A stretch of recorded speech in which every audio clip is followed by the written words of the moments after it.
All right, guys, welcome back. Market Mondays. Yes. Another glorious one. We are here, full effect, man. We got a special guest today, the legend himself. Absolutely. Donahue Peebles. Friend of the show. Yes, gems on top of gems. Yeah, the month of July is done, y'all. That was quick. It was an exciting one. Yeah. That Billy talk. Can't believe it. Billy talk. So I love that caption. Y'all got friends that's changing the world. Well, what Charlamagne say? The greatest black real estate developer of all time? That's a fact. Can't deny it. That's a fact. So I'm not gonna waste too much time because I know we got the good brother coming on in a couple minutes, so I want to get to the show. But first, just a couple of announcements.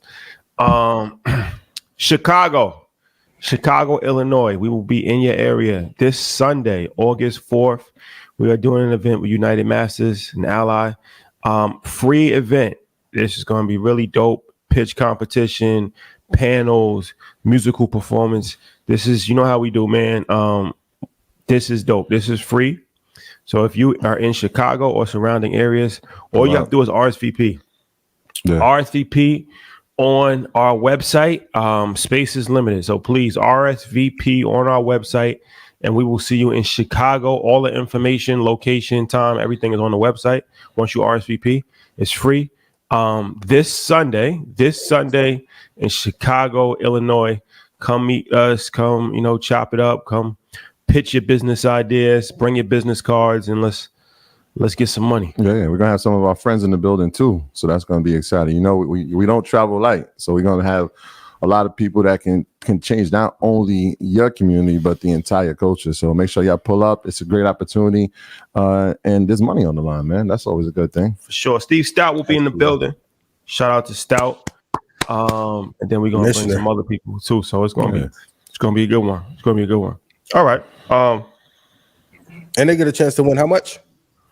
$50,000. That's the grand prize. Yeah, the winner here gets entered into the final contest in later in the year. So 50,000, man.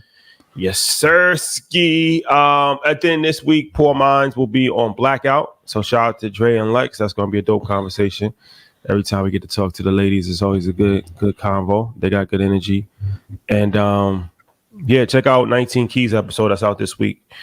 Dr. Cornell West, right? Yeah. Cornell West. Absolutely. In the building. That's a lot of YouTube is trying to keep him from uploading. Yeah. You know that, man. They can't keep a good man down. But yeah, so check us out, man. And then the last thing that I'll say is we got Mag Rodriguez this week on Earn Your Leisure. Dope episode, entrepreneur. So make sure you check that out. But all right. Ian, anything you'd like to say? Yes, Red Panda Stock Club birthday sale begins July 31st. Go to ianinvest.com if you want to get rich from the market. No, listen, a lot of y'all was talking. Ian lost it. Nvidia 107. Last week's show, I still got it. So if you want a discount, the monthly price will never come back. So if you want to get a deal on when to get into the market, when to get out, sign up at ianinvest.com. Let me help you get this money. And if I made you money, please put yes in chat. That's a fact. Love it. Okay. Disclaimer. Yeah. Before that, I want to give a huge shout out to everybody that was in our masterclass on Thursday, man. Our brother Caleb Silver came through, and it was a performance, man. Shout out to Caleb. Shout out to everybody that attended. We put on for the community, man. So shout out to everybody who was in there. And then happy birthday to Investopedia. 25 years in the game. One of the best sites for education in the world of finance. Wishing him a happy birthday. And again, shout out to our brother Caleb.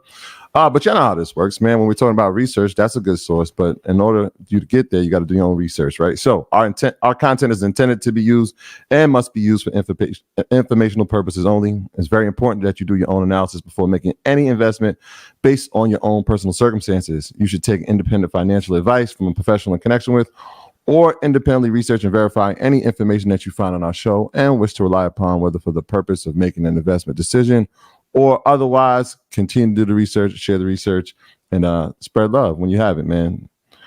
Research is important, man, and a lot of people are doing it. A lot of people are changing their trajectories. So shout out to everybody that's doing that, and shout out to everybody that's giving credit for the people that they learn from. Yes, sir. All right, so let's start right out with Bitcoin, crypto. So Bitcoin.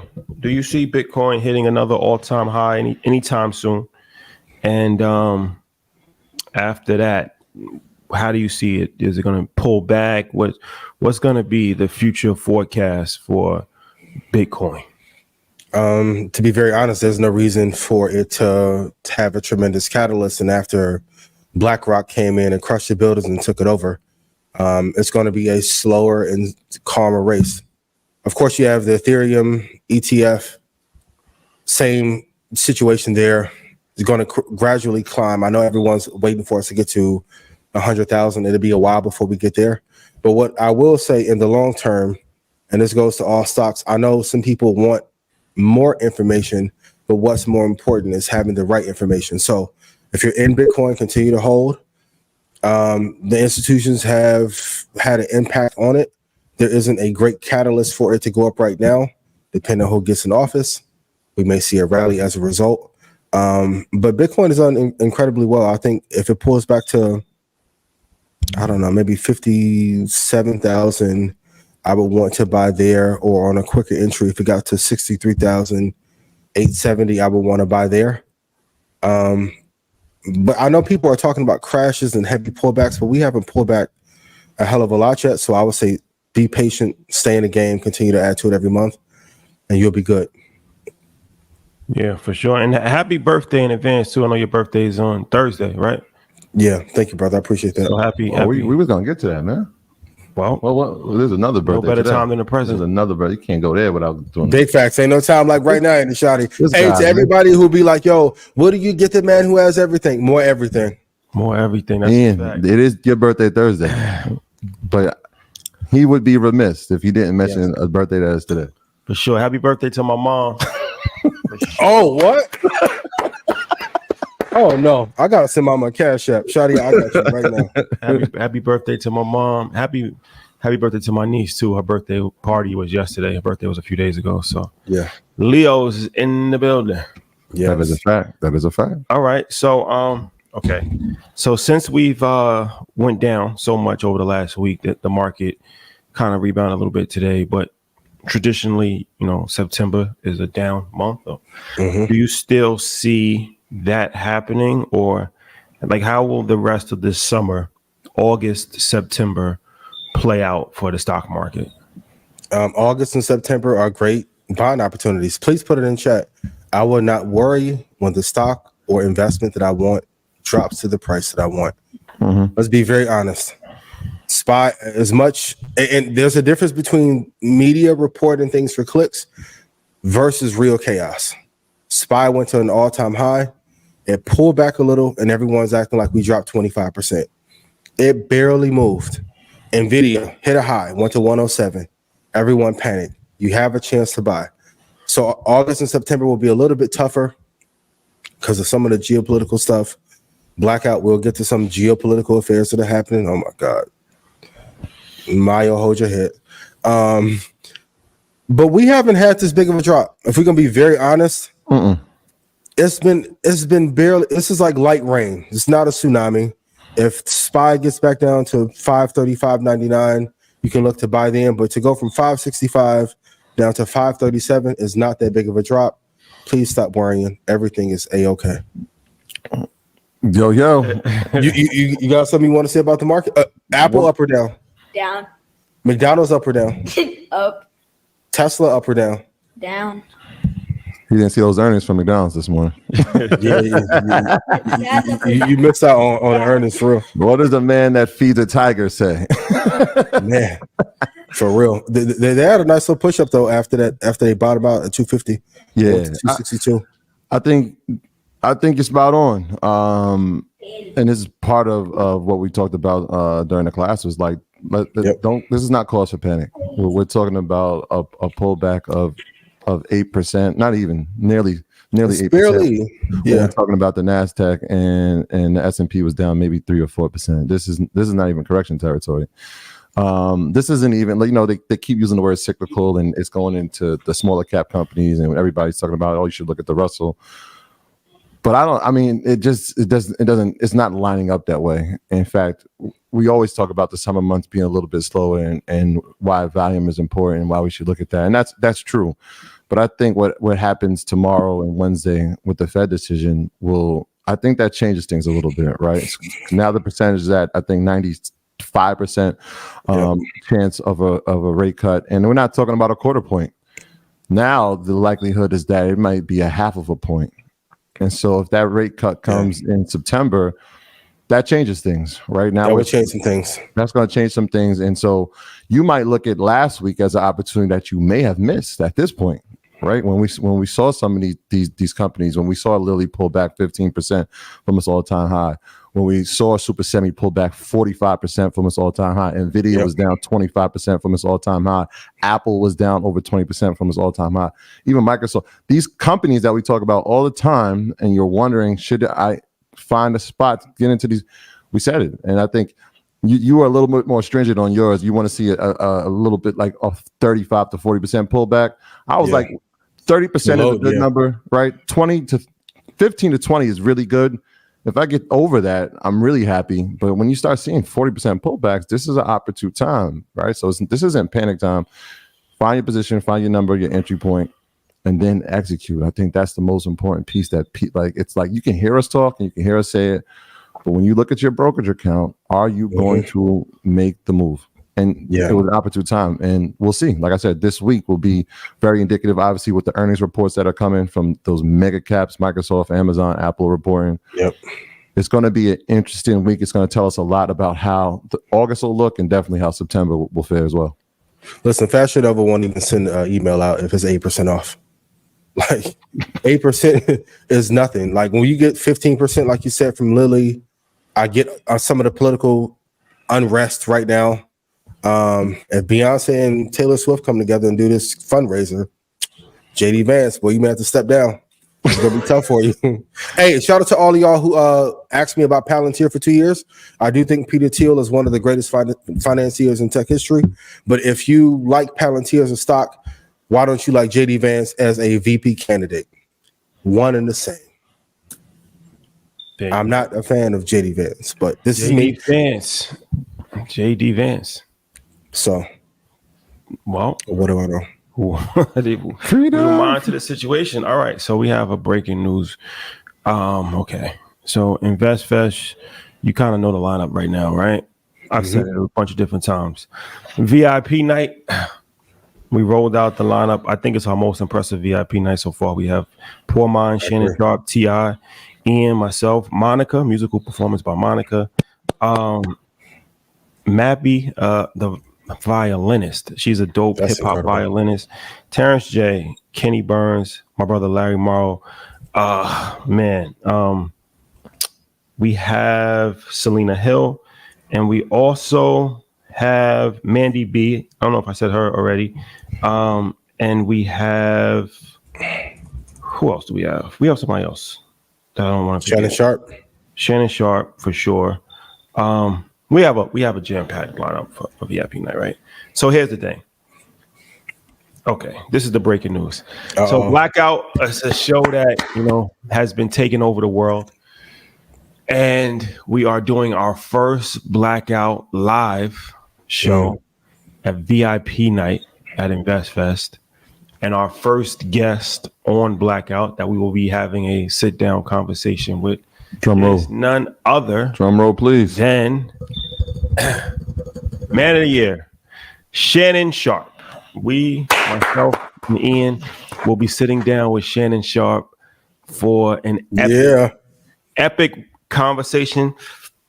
We got to talk about the business. We got to talk about that Cat Williams check. We got to talk about Skip Bayless. We got to talk about Finito. ESPN, joining forces with the good brother Stephen A, who'll be at InvestFest. Oh man, so much to talk about. Reinventing yourself, power partnership, advertising dollars, all kinds of stuff. Man, Nightcap, they on tour with it right now. Shout out to Ocho. This is gonna be one of the ones.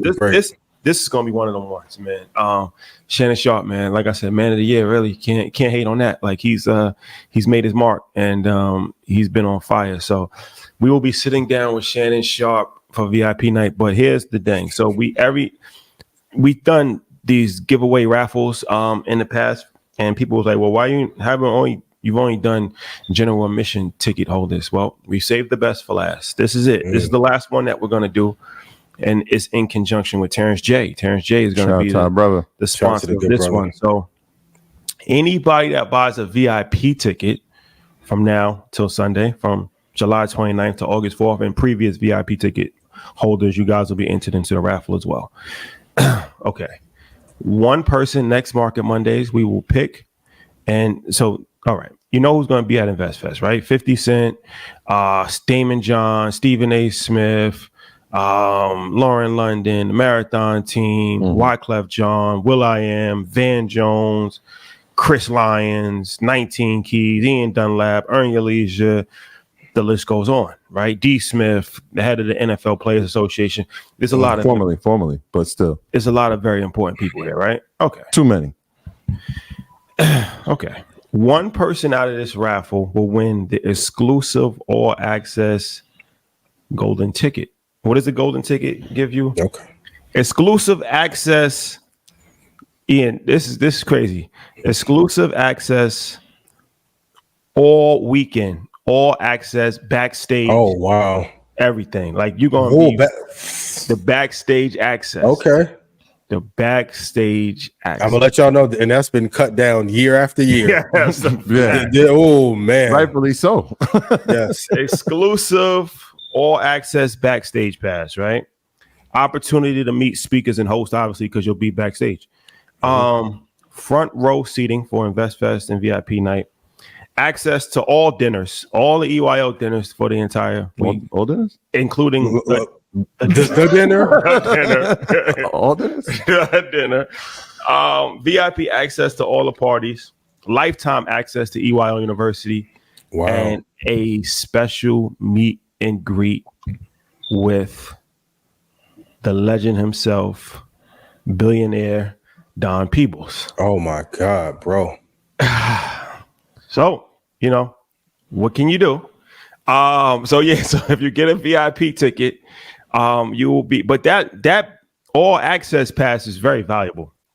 You get to meet everyone. I'm gonna be real and wear it like a lanyard because Ashley not gonna be playing. But to have backstage access to everybody, you would probably, if you have a business, you'd probably be able to 5x your business just how people you meet.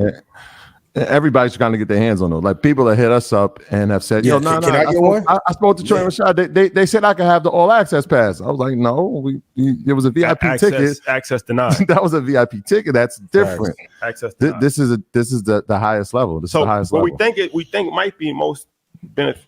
They might be able just to shadow AB all weekend. True. That would be what? Hey, that's crazy. No, that's access. Can I add to it? Yeah, that's access to everybody, and you get to learn how efficient he is. AB don't get enough credit. I'm gonna give him some shine right now, but to be the operations officer that he is, which is really a CEO on the go, you get to. If you have a business, you get to see how a lot of things are structured and organized. That's a fact. No, like that's rare to see every little part, how to do, and also AB, I give you credit.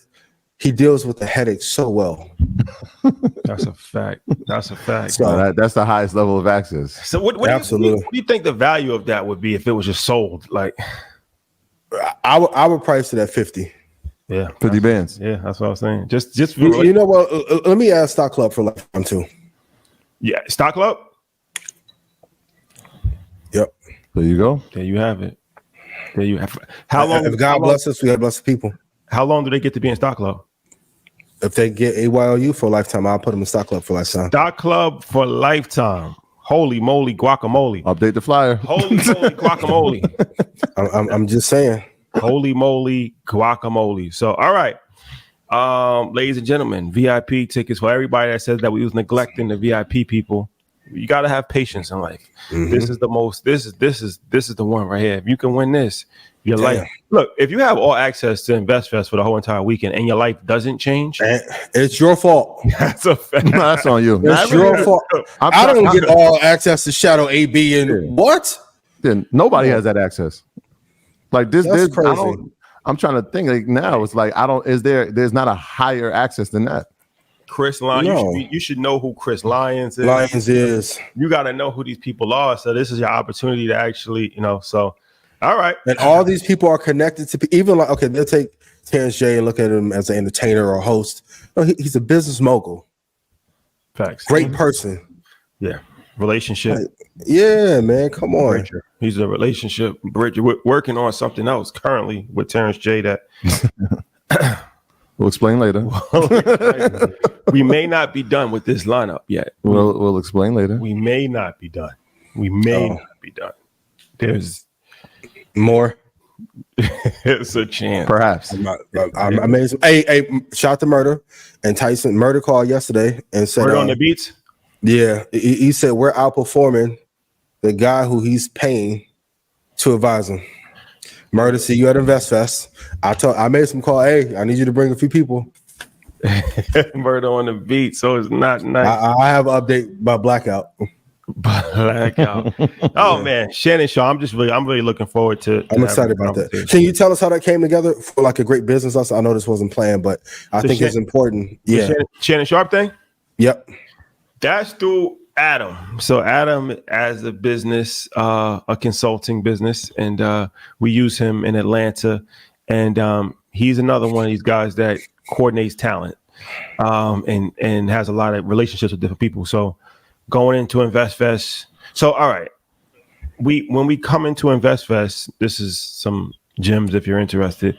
How we get all these people is that we put we'll put 100 names on the board, right? And then I'll see who I know. Troy will see who he knows, or we'll hit our friends up. We kind of like just play like the connected dots game. And then, so he's one of these people. He's a resource that we have, and we've used him in the past to get artists and different people. So Shannon Sharp, I don't know if he came to me or if I suggested it to him, but somehow we kind of, and I'm like, yeah, that would be a dope conversation to have with Shannon, and wanted to add as much value to VIP night as possible. So thought that would be a dope, highlight conversation to have. And Shannon is somebody who I feel like speaks every single day, but I'm interested to hear his story. Like he's an interviewer, right? But I don't really remember too many interviews that he's done.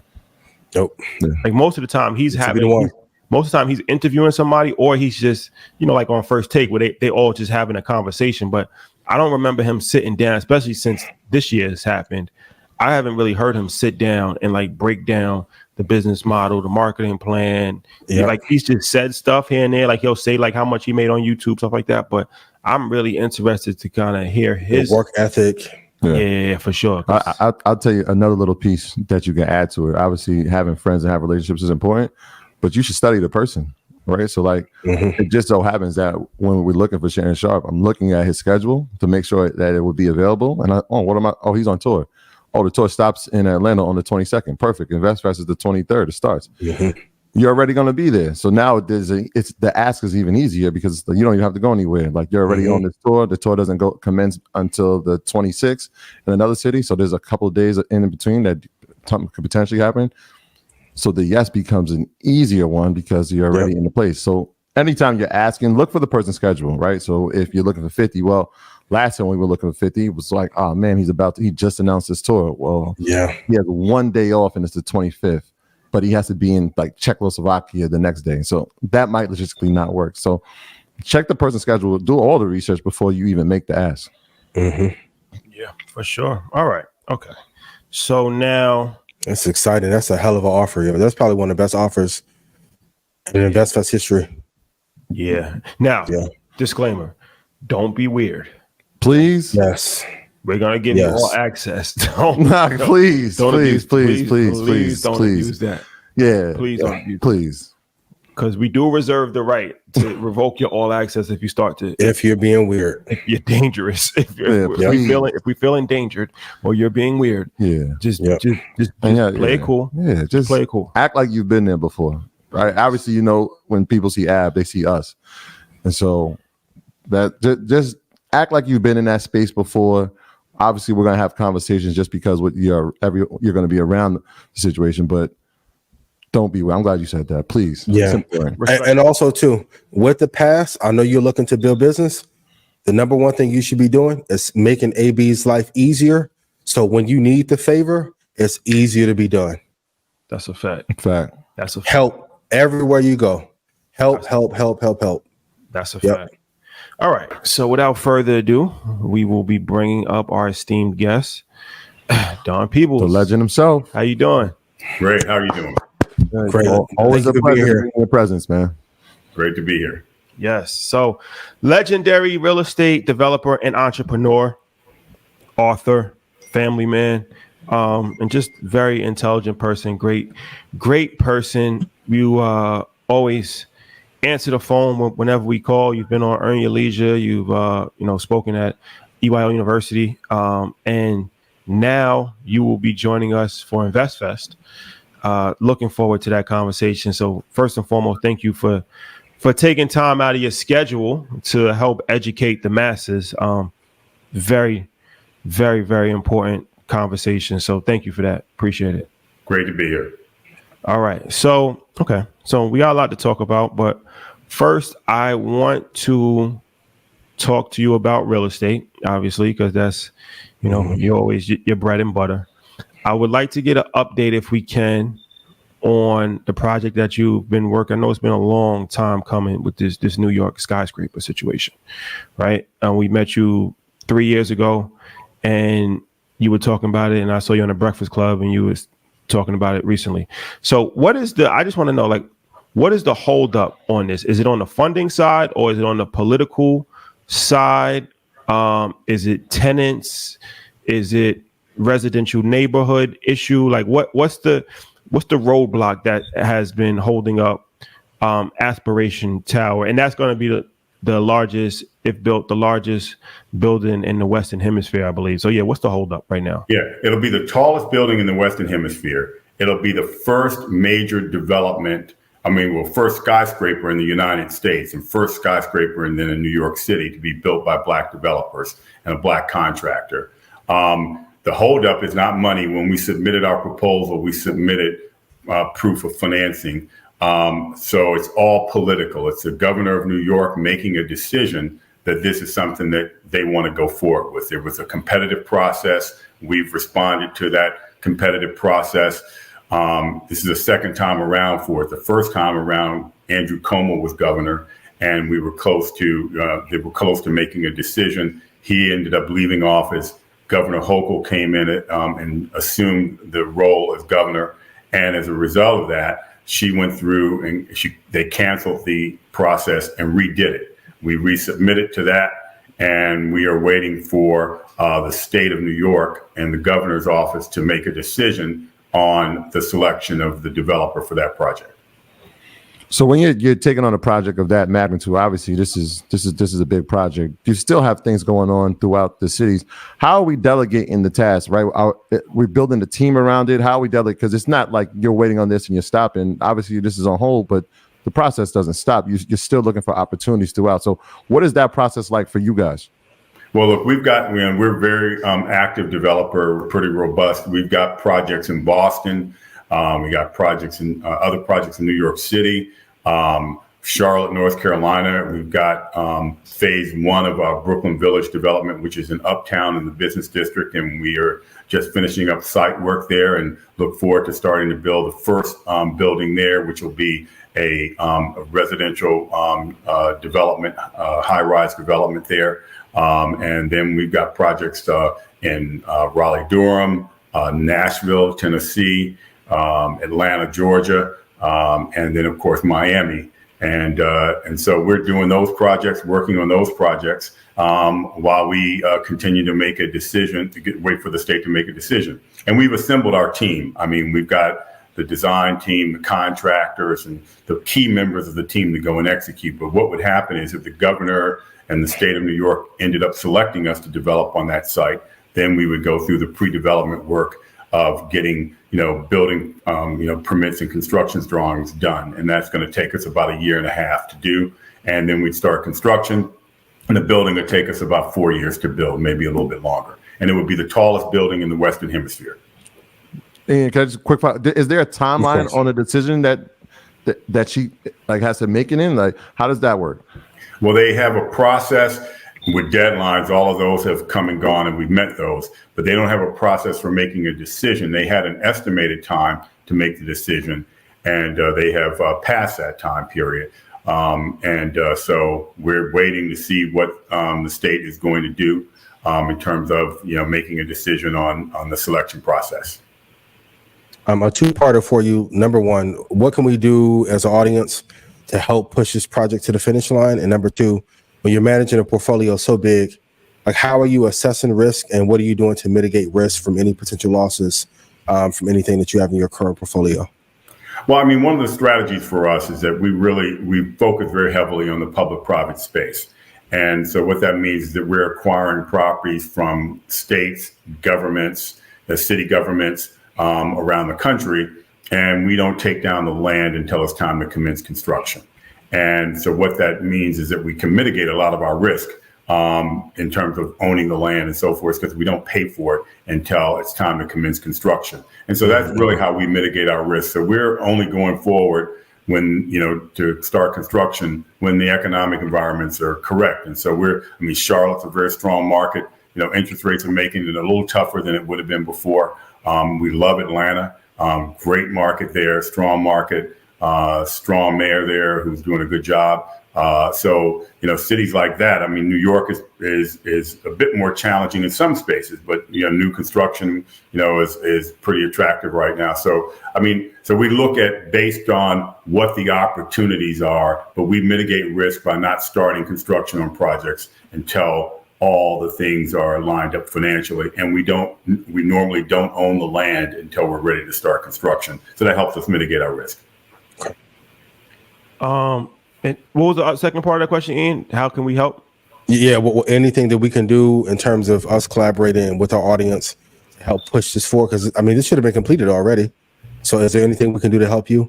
Personally? Yeah, one of the things that can be done is that you all can, and people who are supportive of what we're doing, they can, make it a point to reach out to the state, the governor, and their assembly members, and the state senators, the president of the Senate, Andrew Stewart Cousins, the speaker, Carl Hastie, and then the governor. And the irony is that both leaders of the Senate and the state assembly are Black.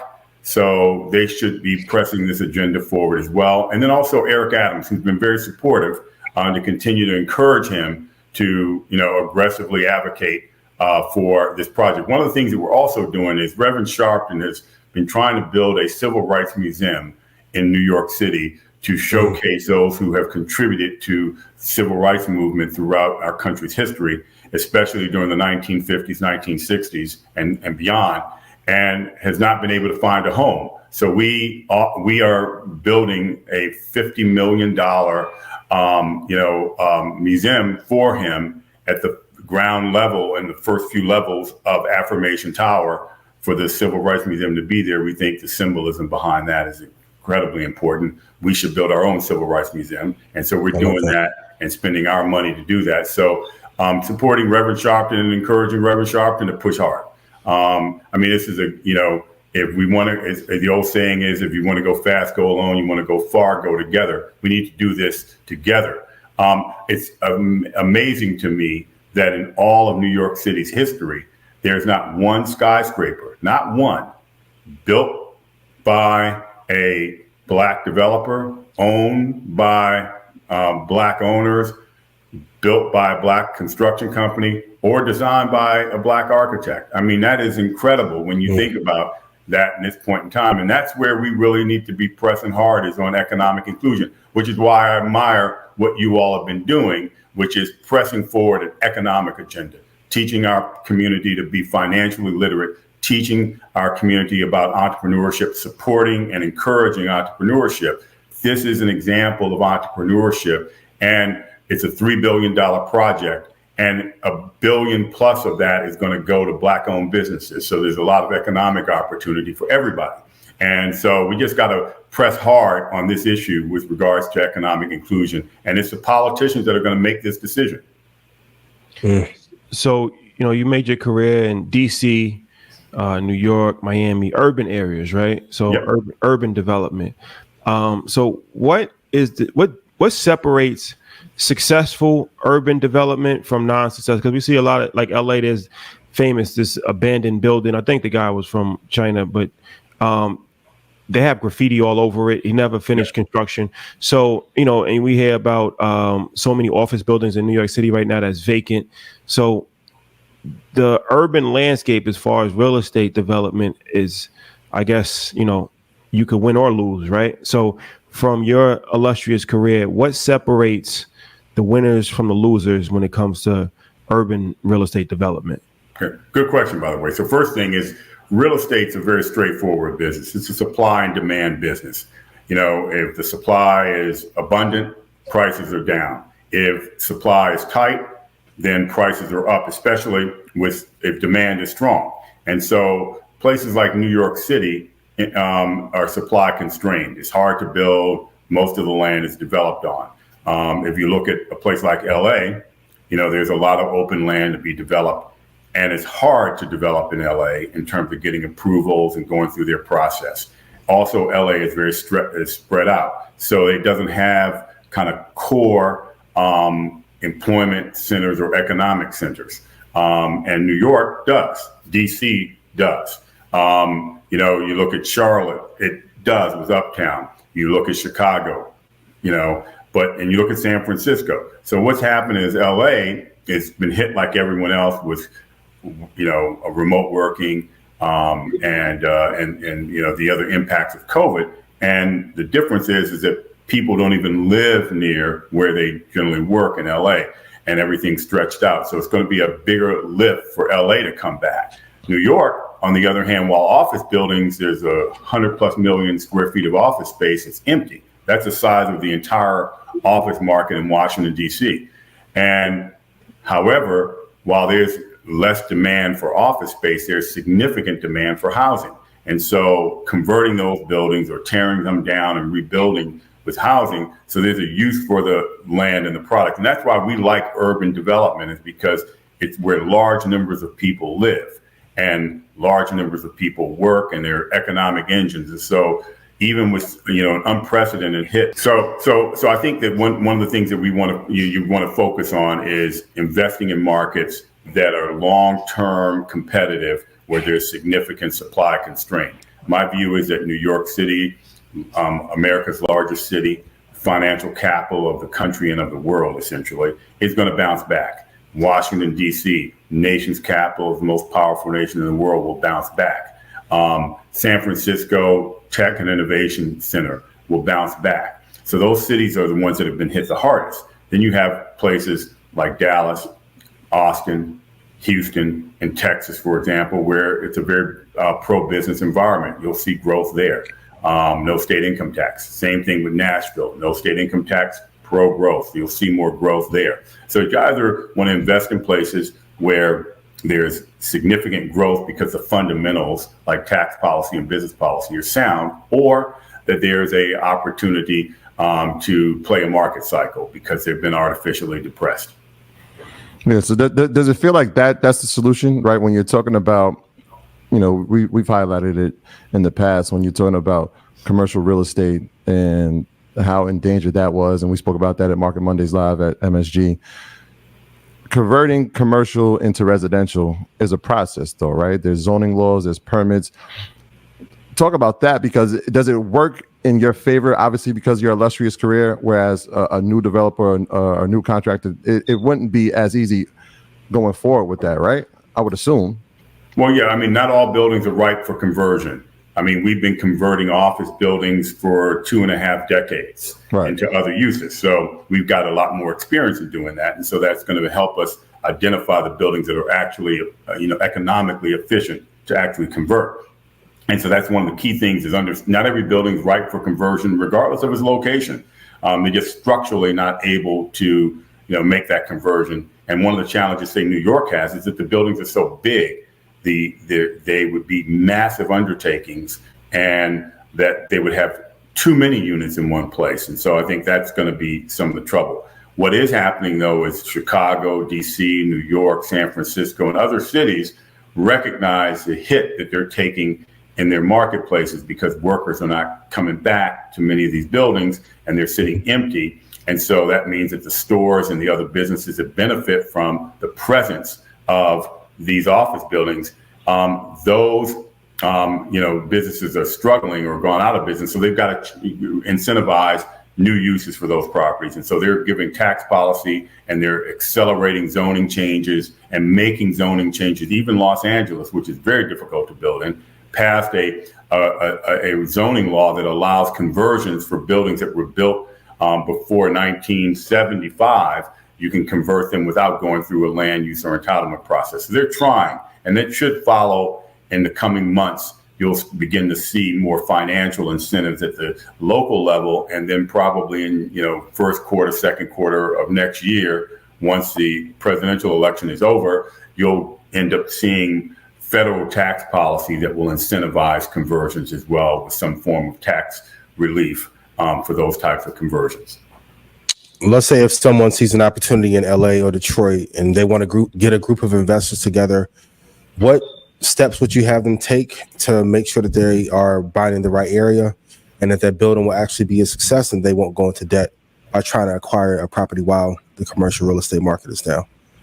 Well, I think they got to look at what the other uses are. So, for example, in a office building market, vacancy rates at 10% or below mean that's a healthy office market. There are very few markets in the country where that's the case. Miami is probably one of them. Miami Beach is the second one. I think there are very few like that. So then you look at what's the apartment vacancy rates, and the apartment vacancy rates, what are they running? And if they're running, vacancy rates on the apartment side, that is, maybe somewhere in the neighborhood of, 5% vacancies, and that's a healthy market. And in places like New York and DC and even Miami to a degree, these vacancy rates are even less. So New York's vacancy rate is less than 2%. So that would mean it's very conducive to having new apartments. And then once you look at vacancy rates and you look at rental rates, and if the rental rates can support the acquisition and the conversion of a new building, then it makes sense to do, because you've got strong rental rates that are supported financially, and vacancy rates are low, which are showing a significant demand. And same thing with hotels. I mean, you can look at converting office buildings into hotels as well. And so, but these conversions are not for inexperienced people. So they've got to make sure that they get a contractor that understands conversions, an architect that understands conversions. And then if they're going to do something to scale themselves as a group, then they want to hire a seasoned construction project manager that works for the owner or the investment group, and who has experience in conversions as well. So to build the skyscraper in New York, estimate, how much would that cost? About $3 billion. Okay. So how do you go about securing financing for these large scale projects? Well, it's interesting. So the way you do this is you go to a group of banks, the traditional banks, the JP Morgan Chases, the Bank of Americas, the Wells banks and so forth. And you go to those banks to get senior financing. And that's a senior loan. And normally you're going to borrow between 60 and 70%. So let's use, just for simple math, that, you're going to borrow 70%. So 30% is going to be equity. And so 30% is $900 million. So of Affirmation Tower. So then you're going to go to a large global institutional, private equity fund. And you're going to go to maybe a couple of them, and they are going to put in somewhere between 80% or so of that, $900 million. So that would mean that the developer, our team, would have to put in 10%, which would be 90 million, to 20, which is $180 million. And so our group would put that up. Most likely, we would bring in a institutional general partner. They would come in and they would put in half of that or a little more. And so the developers, generally going to put in between $50 and $100 million between our group. So when you're approaching, obviously, Affirmation Tower is a huge project, but I know hospitality is something that you're well versed in as well. Last time we spoke with the UILU, you were talking about developing hospitality throughout maybe the Caribbean. What's the approach there? Because is it completely different when you're trying to develop in that space? Not really. In fact, Affirmation Tower is going to be residential. If we get to build it, it will be the Civil Rights Museum, and then it'll be residential rentals with affordable housing of 40%. Then it will have 2 hotels, a boutique hotel and then an ultra luxury hotel. And then above that on the top floors, it'll have luxury condos and then an observation deck on the roof. So there's a big mixture of uses because the building's a very big building, a few million square feet. And so mixing up the uses, it's like consider a building being like a neighborhood almost. A building of that size is, like a neighborhood, so you're going to have a mixture of uses in that building. And that, helps drive the economics here. If you're going to do a one-off hotel, then the process is different because the first thing you're going to need to do is determine who's going to operate the hotel, who's going to brand it, and who's going to operate it. And I wouldn't recommend building a hotel of any type, from either a 3-star to a 5-star hotel. I wouldn't do it without a brand.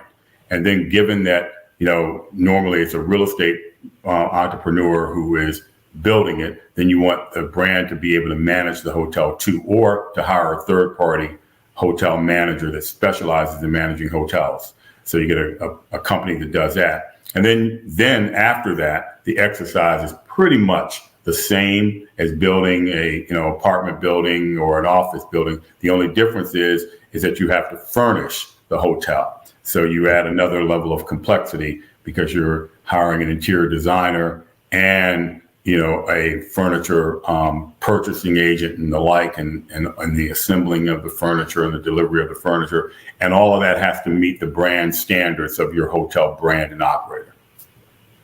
You've made money in the up market or down market, whether it was a Democrat or Republican in office. What advice do you give to anyone who's worried about this election season? And what's the blueprint for them to be able to get rich, regardless of what the political environment is come November?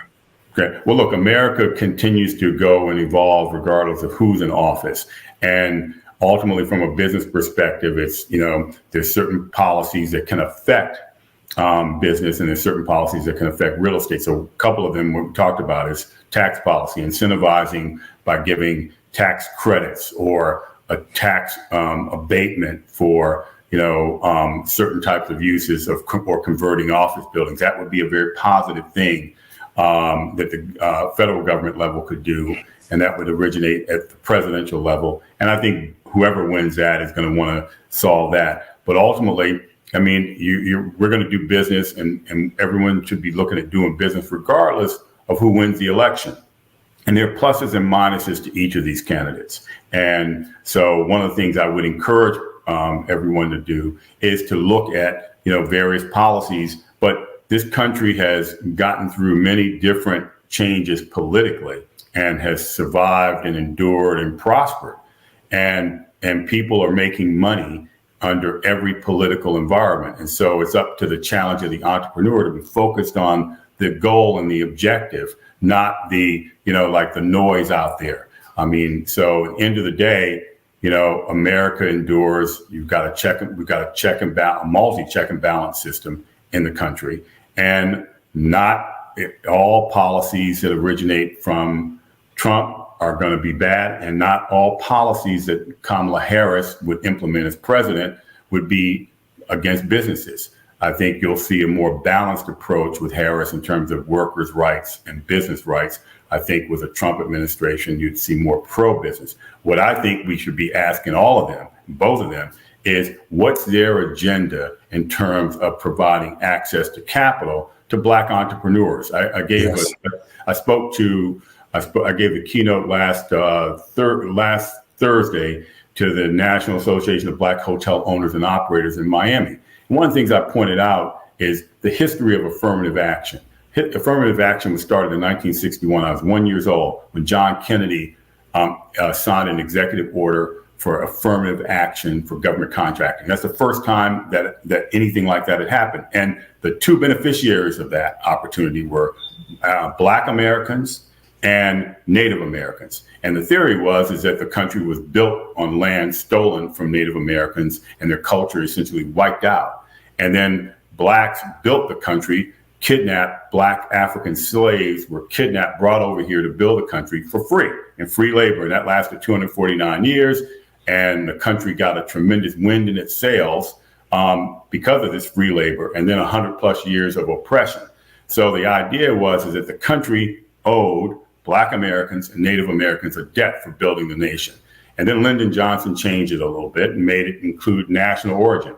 And then it, like so many other things, once the politicians got hold of it, it started getting watered down. And what started off as something to right a wrong or begin to right a wrong and level the playing field got all sidetracked. It was Richard Nixon in 1968 signed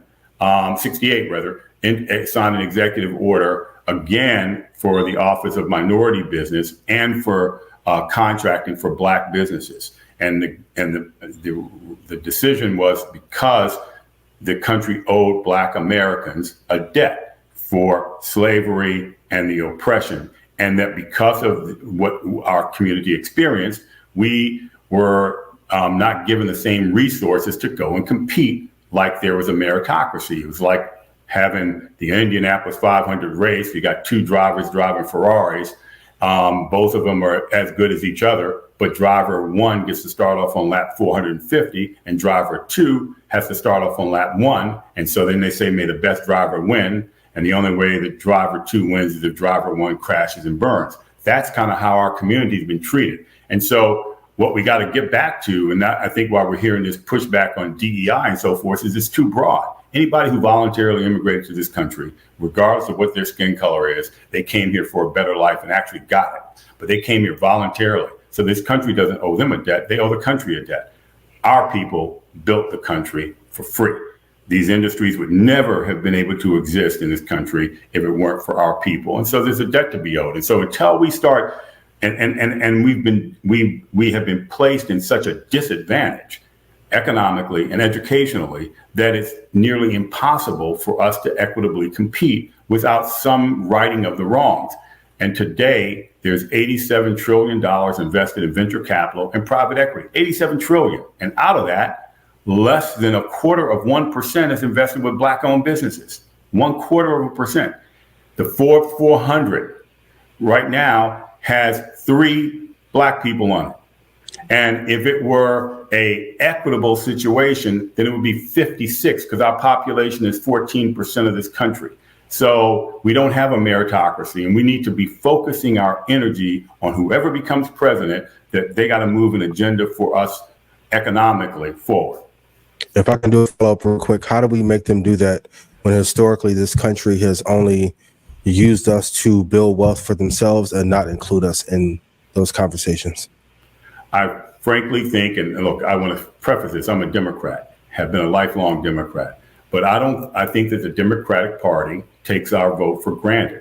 And the way they get us engaged is they call somebody racist. They bring up race and they bring up, identity politics and get us upset at the other side because they're racist. And so it makes it so we don't talk to the other side. And so therefore we have no home other than the Democrats.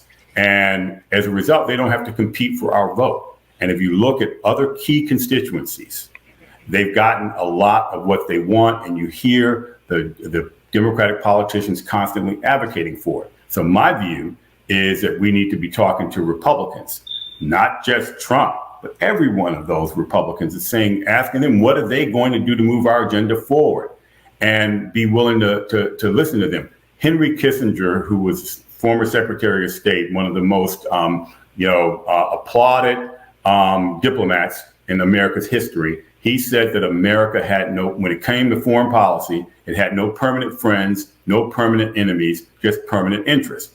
We as Black people need to practice politics that way. No permanent friends, no permanent enemies, just permanent interests. And our interest has to be to move our people forward economically. If we can move our people forward economically, we can solve the other problems in our communities. But if we're broke, poorly educated, we can't solve our own community's problems. And so we have to get to an issue of economics. And for what it's worth, Joe Biden is right now in Austin, Texas, celebrating Lyndon Baines Johnson and the civil rights movement that or Civil Rights Act that he signed. Lyndon Johnson used the N-word more than any other politician of his day. He was considered a racist. And yet he recognized that in order to get black voters from the Republicans, that they had to do something for us. And that's why he was an advocate of civil rights. And he said he would have us voting Democratic for the next 60 years. And he was right. Turned out to be true. So I think that what we've got to do is go back to making these politicians do something to earn our vote, other than tell us, hey, we love you, but to give us tools necessary to move forward. And whoever that is, I think we got to listen to and talk to. So, okay. Let me ask you this. As far as there's a lot of green initiatives when it comes to real estate, and they're giving, special initiatives for developments that, even if you look at the Barclays Center, they have a garden on top of the roof, right? You as a real estate developer, are you incorporating that into your real estate philosophy as far as, green technology and energy efficient buildings and solar panels, and how will that impact real estate over the course of the next decade? Well, I think, by the way, that's an example of a constituency who's gotten their agenda focused on. The environmental constituency has gotten the Democratic Party to put this at the top of the list, by the way. Environmental, issues have been at the top of the list beyond economic inclusion of our people. And the reason Democrats are in power by and large is because of our votes. So there's an example of that. But yeah, we are adapting these requirements because we have to. And in order to make our buildings competitive, we are focusing on, like, Affirmation Tower will be the most energy efficient net zero skyscraper, in the country. And, so we're using technology to be innovative there. And because it makes, some business economic sense, but because the demand is there in a place like New York. Let me ask you a follow-up just real quick. So since we're on the political issue, and you're very educated when it comes to politics. So you're a real estate developer and you've done a lot of stuff in New York, right? That would lend me to believe that you may know another real estate developer that has done a lot of stuff in New York named Donald Trump. I'm assuming you know him, right? I do. Yes. Okay. What is he racist? What's your take? Like, what is your personal opinion on Donald Trump? Because the things that we see are disturbing a lot of times, right? But I'm always interested to know what people that actually know somebody, what their thought process on that person is. I don't think that Donald Trump is any more racist than Joe Biden. And in fact, I think his policies have been less oppressive to our people than Biden's, for example. The 1994 crime bill, I just can't get over that. I think, Senator Biden advocated for that. And then before that, the 1986 mandatory sentencing that led to the mass incarceration of primarily black men. So I don't think, I've got a very cordial and friendly relationship with Donald Trump. He's done nothing but treat me with respect. He has never said anything contrary or negative about Black Americans to me. The only thing he has ever, when the topic of Black Americans comes up, it's a question from him: how can he be more supportive of Black entrepreneurs, and what can he do to get Black voters to take a closer look at him and his candidacy? And I've told him I think it's got to be running through economic opportunity. So no, I don't think that, he's a racist. I do think that how people approach race in America has evolved over time. I mean, when I was in high school, just to give you a perspective, I went to my last 2 years of high school. I was a page for the House of Representatives. So I went to school from 6 in the morning to 10:30 on the top floor of the Library of Congress, and went across the street to the U.S. Capitol to work. And I did that for 2 years of high school, my last 2 years. We used to have visiting senators and congressmen every week. They'd come and speak to the school. So one time it was Robert Byrd. He was the majority leader of the United States Senate, a Democrat. And so we all would do research on who's coming that week, and so we could ask them intelligent questions. Well, Robert Byrd was a former Ku Klux Klan member.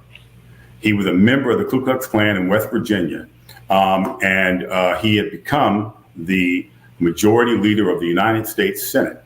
And his response to that was, back then, that was what people did. You know, in West Virginia, they joined the Ku Klux Klan.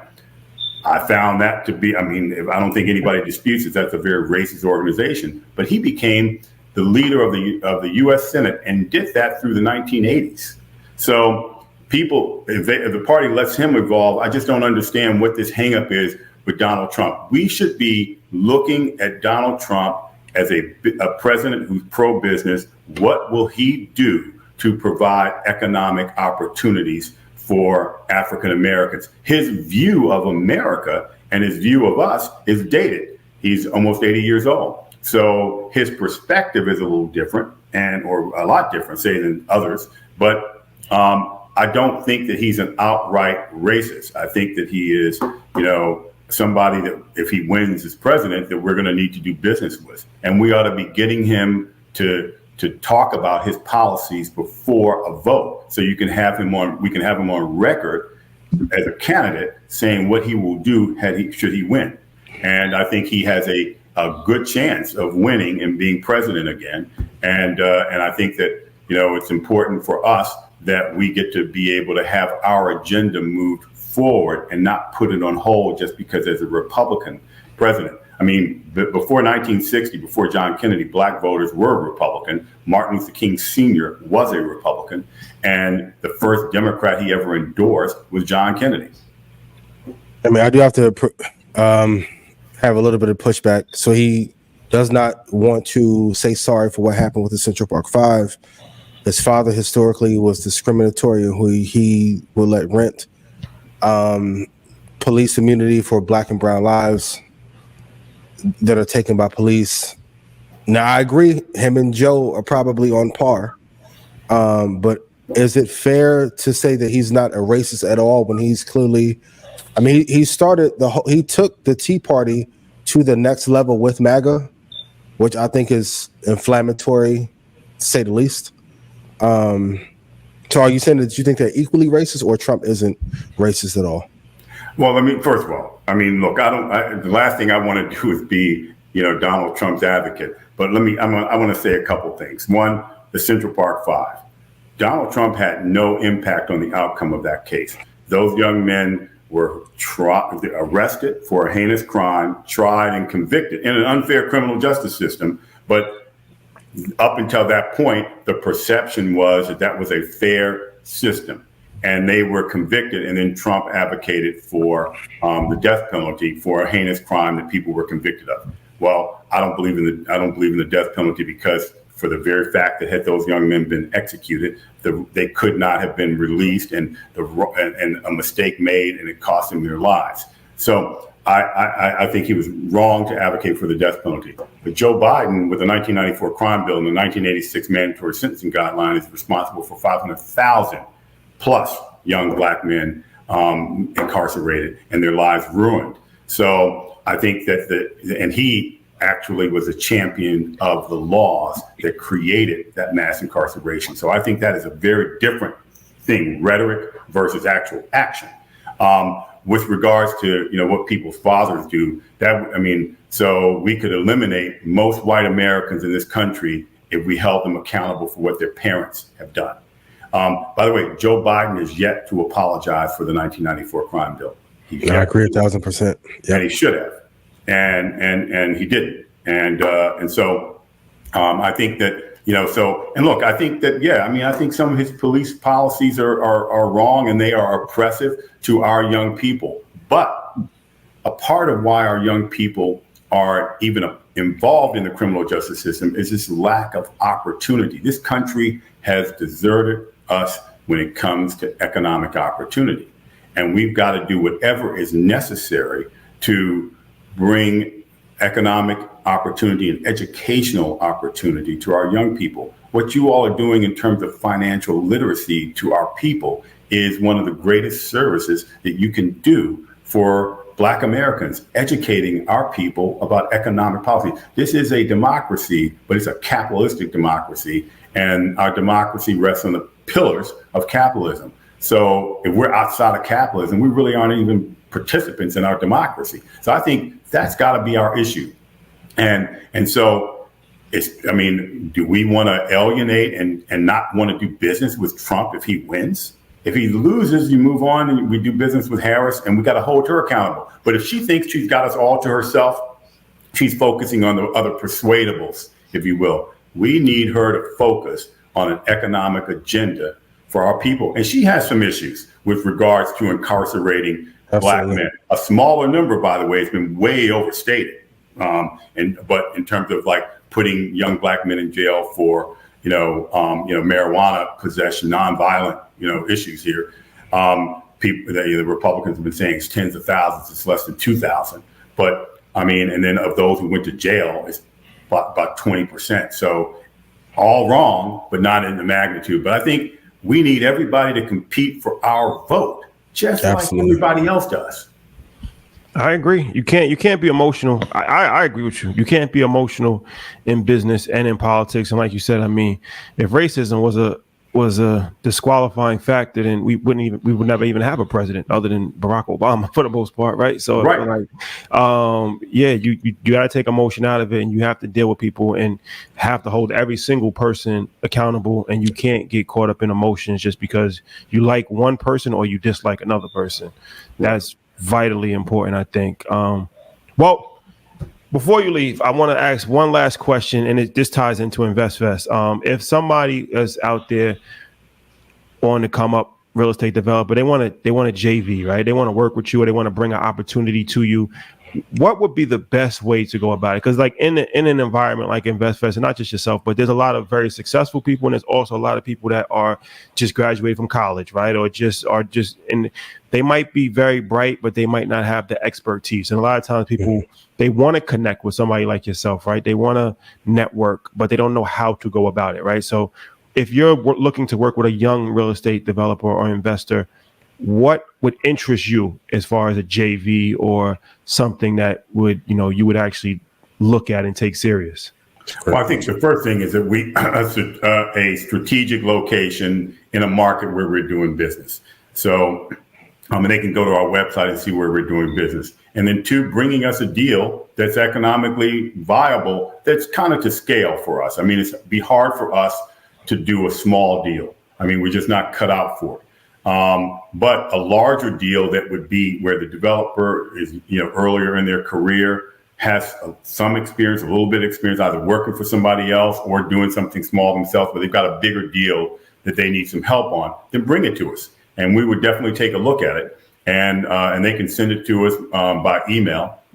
And they can send it to me, Don Peebles at peeblescorp.com. And we'll look at it.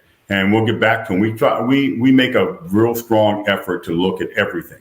My view is that we ought to look at everything because you never know what you'll come across. And if we look at everything and we find one good deal, that's a benefit for us. And so we will look at the deals and we'll give a response, one way or the other. Well, appreciate you. Thank you so much, brother. Thank you, my brother. Thank you for coming on the platform, and once again, thanks in advance for coming to InvestFest. I'm sure this is going to be a very insightful conversation every time that we get a chance to connect. It's always a blessing, and I look forward to, doing some more stuff in the future. Great. I appreciate, you all having me. I'm looking forward to InvestFest. And I really, again, want to thank you for you all, the leadership you all are showing. You guys are doing an amazing job transforming our community and getting our young people to understand and think like entrepreneurs. And they'll be a big part of what transformed our country. So thank you. Let me just ask you one final question. Shot, you first. One last, because I'm sure you've been to like Davos and stuff like that, because I know like we have, but what does InvestFest mean to you, right? As far as you're from an era where there wasn't always 10,000 people that would come to an event to learn about finances that were 98% Black. So you're somebody that saw, you've seen this thing kind of from a different angle, right? From where now you're seeing masses come together. So what does an event like InvestFest actually mean to you? Well, I've been to conferences, investment conferences, and global hotel conferences and global financial conferences, for decades. And I have to say that when I was at InvestFest 2 years ago and spoke there, I was more impressed with InvestFest than anything else. And I had a great sense of pride too. So what it showed is how entrepreneurial our community is, and the desire of our community to be entrepreneurs, to move ahead, and to gain knowledge. And what I was impressed most was it's a combination of what InvestFest offered. It offered information, unparalleled information from a broad spectrum of people who are actually doing business and are successful at it. So tremendous amounts of education and information. And then access to opportunity. It was incredible that the number of people, the number of companies that were present that could offer opportunities for the attended entrepreneurs that were at InvestFest to move their businesses forward or to start a business. And then I thought that, when we walked through the display area, the marketplace, that was phenomenal. And we made some relationships there that, are still ongoing. So, I thought that I've never seen anything like it in my life, not anything in my business career. And it showed me that, there is really no limit to what we can do collectively. And you all have tapped into something that has brought us together and inspired so many people and inspired me. You all got me thinking differently. Appreciate that, man. Yeah. Final question for you. Last time we were together in New York for Market Mondays Live, you gave us the 5 cities to invest in. When you're looking at areas to invest in, is there a top 3? And has any of those cities come out of your rotation or any new ones been added? Well, I would say I take LA out right now. I think LA is just too unknown, and for many different reasons. I would say the top city, the top cities, the top 3 right now, I would say Charlotte, North Carolina would be one. I think Raleigh, Durham, another. And I think Nashville, and then I would put Atlanta in because it's like a tie, because Atlanta's the big city that I think is the place to invest in. And the reason I picked those cities is because they never really went down as hard. They showed that they could endure COVID and that they could come out and prosper thereafter. And I think that those are the key ingredients to making an investment, where there's some safety and some resilience, but then there's a lot of upside. And so I'd say those are the 4 places. I think the sleeper would be Fort Worth, Texas. Okay. Fort Worth, Texas. Troy, do you have a last question? Me and Ian asked last questions. You want to? No, I don't want to say last question. It doesn't mean last. This will be the last question. We'll let you have. We'll let the last question have the last question. Again, respectfully, thank you for your time. But as you were talking, as I'm listening to it, yes, we're talking about the national election, but on a more serious note is the local elections, right? When we're talking about permits, when we're talking about zoning, we're talking about taxes, right? Talk about the importance of understanding that, because tax incentives are given for people, obviously in the commercial real estate space. We know opportunity zones were something that have tax incentives. I'm not sure if developers understand the importance, especially new developers, the importance of the tax code and finding tax incentives when you're building a project.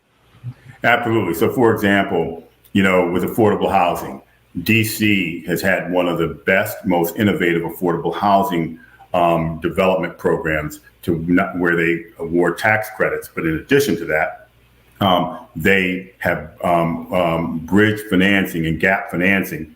So in essence, enabling developers to finance essentially 100% of an affordable housing development. And that is why they've been the most effective at building affordable housing units. And that's all about a government policy. And you have, other cities that are incentivizing. We talked about it earlier, the conversions of office buildings into, other uses.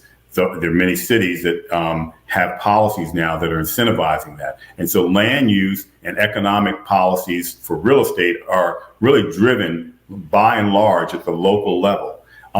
There's another important element though, and that is the access to opportunity. And that comes entirely at the local level.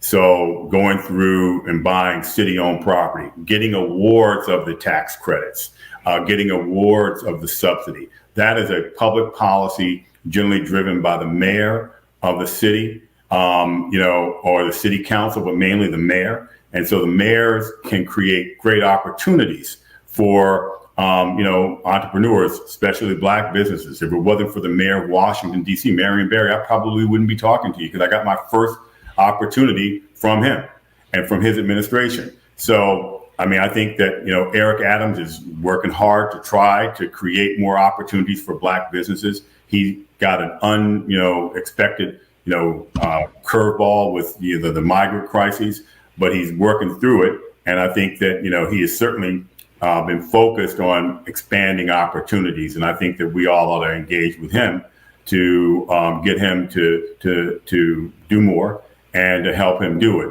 But I think that if you look at cities, those are one of the reasons I picked Atlanta, for example, is Andre Dickens, the mayor of Atlanta, has been very pro-business and pro-Black business. And you can see the results of that. If you look at, the leadership, in Charlotte, North Carolina, you've got a Black woman as mayor whose policies have been very pro-Black business, and the chairman, George Dunlap of the county commission, again, focused on economic inclusion. So those markets that I think, when I recommend them, it's in part and because of the public policy, and that's driven by the local level. So the most important elections for our people and for Black entrepreneurs, are the local elections. That's the key. There you have it. Thank you. We will see you in a couple weeks. Looking forward to it. Thank you. Same here. Looking forward to it. Thank you. Appreciate it. When a legend speaks. You got to listen. You got to ask one more question every time. Every time. Every time we have a conversation with them, and obviously we've had plenty of them here in the public, but we've had private conversations. We've had lunch with him a few times. You just learn more and you learn more. And it's just a testament to him wanting to pour into the next generation. So kudos to him. He gave us a lot of praise, but he deserves a lot of praise as well. For sure. And he's given information that a person of his stature doesn't have to give and usually doesn't give an answer. Even the Market Mondays Live in New York, he had 5 cities. Okay, now he made the adjustment, take LA out and then tell you where to invest. Like, you're not going to get that kind of information. Most people are going to gatekeep the information. Yeah, his mind just thinks differently. Sure. So it's a privilege. For sure. Okay, so let's back to stocks.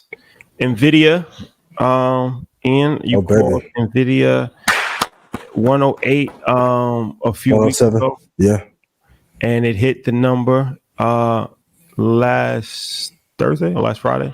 It hit the number. And it's been hovering like around 114-ish, 113-ish. Mm-hmm. So, all right. So the obvious question that people are going to have now is that, are we in the clear? Is it going to go back up, or is it going to dip again? Are they going to have another opportunity to hit that 108? Is it going to go lower? Like, what's the future 6 months look like for Nvidia? Love Nvidia, one of the greatest publicly traded companies of all time. Love Jensen. Will it go lower? Will you have a chance to get back in at 107 and some change? Yes. Now, if you wanted those two prices, go to invaluable.com, Red Panda, and I can tell you those two. But will you have an opportunity to do so? Yes. I think maybe for the next 14 to 16 trading days, we could push lower. The lowest I can see it getting before InvestFest is 104.83, and then we'll push back up. September, October, we'll be back in the 125.69 area. And then by end of year, we should be back to the 135, 137 area. So, because I don't want to gatekeep information, because I know y'all like to say Don't you do it. Yeah. Don't do it. A lot of price targets.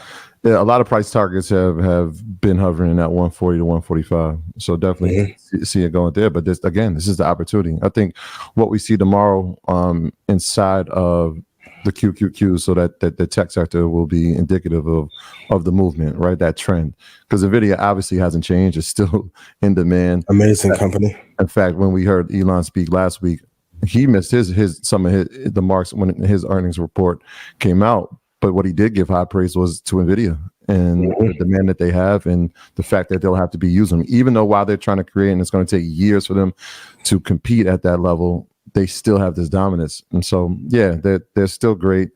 It's an opportunity to get in and keep it long term. Either whether you're doing options or you're buying the stock, Yeah, I feel like it should be in the portfolio. But this week would be indicative. We could see a nice, depending on how Microsoft reports.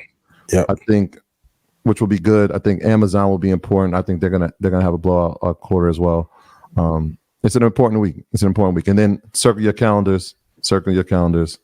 August 28th, Nvidia will have their earnings report. Yep. So, two things I want everyone to keep in mind.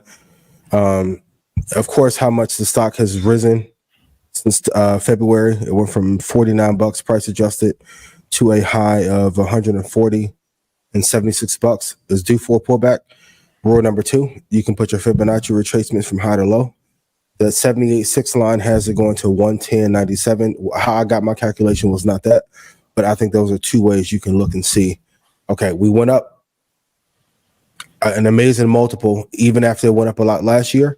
But if you want to see how far it will pull back, put on your Fibonacci retracements, and then maybe next week we can do a presentation and I can walk you through. But if you get your tickets to InvestFest, I will be covering live trading, and I will walk you through how you're able to build your own crystal ball and how I was able to see that the market was going to come down. And for everybody who kept saying it's easy technical analysis, why wasn't anyone saying that 2 months ago?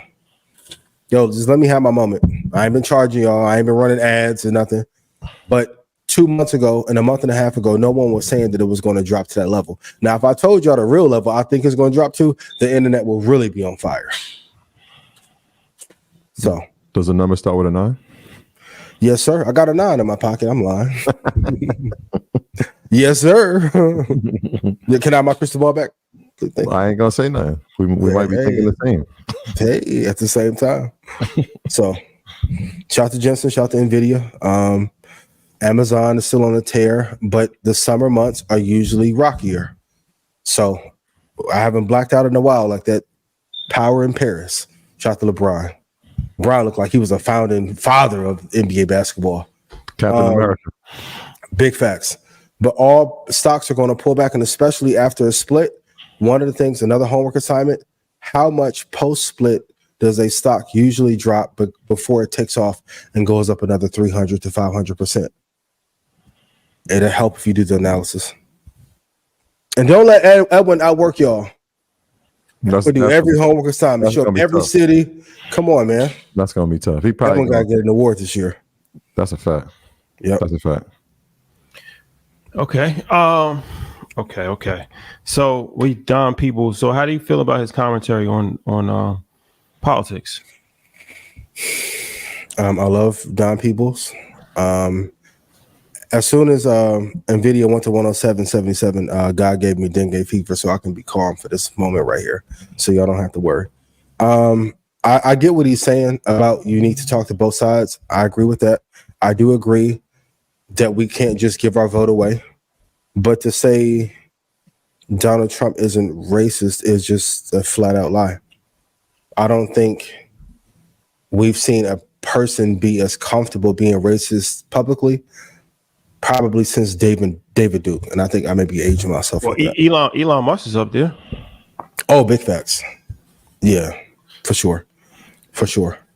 And they're just speaking the truth of what majority Biden felt the same way. That's when everyone was like, you got to appreciate somebody that actually just verbalizes how they feel and tells you, as opposed to somebody who's a secret, racist, right?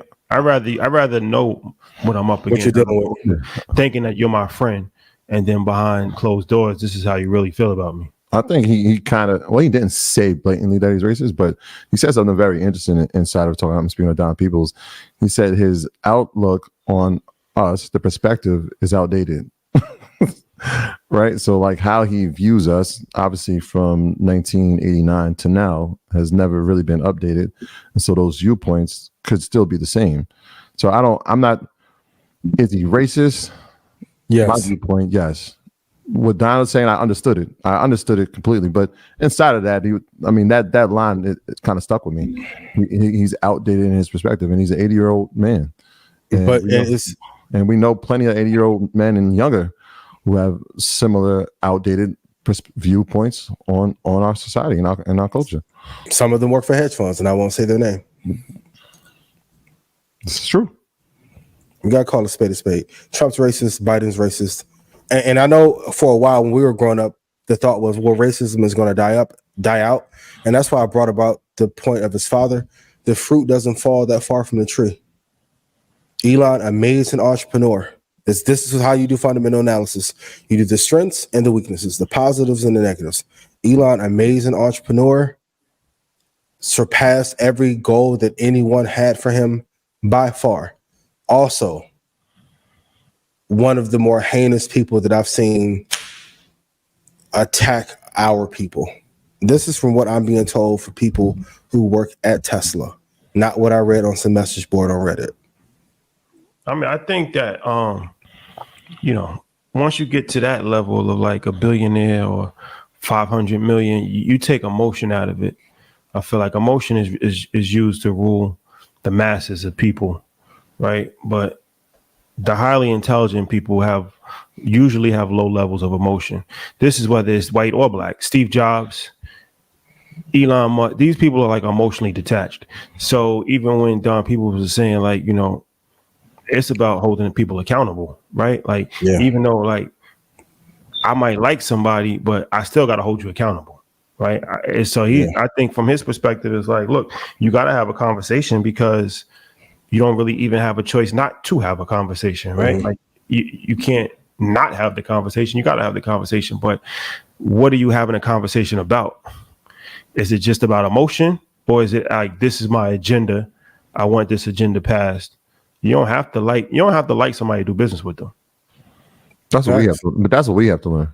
I feel like we have to learn that. Like we've seen other communities do it all the time, and they've done it at a very high level. It's taking time, and it's happening at a very slow rate. But we got to really understand that. We can still do business. I don't have to necessarily like you, but we can still create something that's productive for both of us. And business has to benefit the people. That's what the saying is. Business is business, right? It's just business. It's just business, not personal. Nothing personal, just business. I think sometimes we all the times we take things personal. It's not personal, it's just business.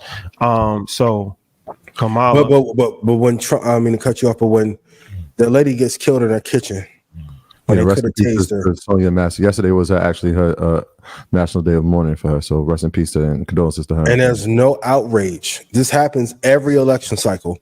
It almost feels like a sacrifice at this point. No outrage for who? For those who get killed. No, but from who? From our people. I think there's a lot of outrage. I'm on my social media, on my timeline. I see stuff all the time. I see they got rallies. They got Ben Crump. He's I think he's suing, lawsuits, stuff like that. So I think there's outrage. At least from what I've seen on my timeline, there's a lot of people that have voiced the outrage. If somebody killed me on video, I pray to God somebody does more than just post RIP on social media. Yeah, but it's difficult because it's like, all right, so when George Floyd got killed, right, and there was people that was protesting in the street, then some of the stuff actually turned left, right? They bombed the police station. The dude that bombed the police station got 50 years in jail. He was actually white. So, but what I'm trying to say is like, what do you do, right? Like, do you physically try to kill a cop? We don't really have enough power to have like military forces, so it's a difficult situation.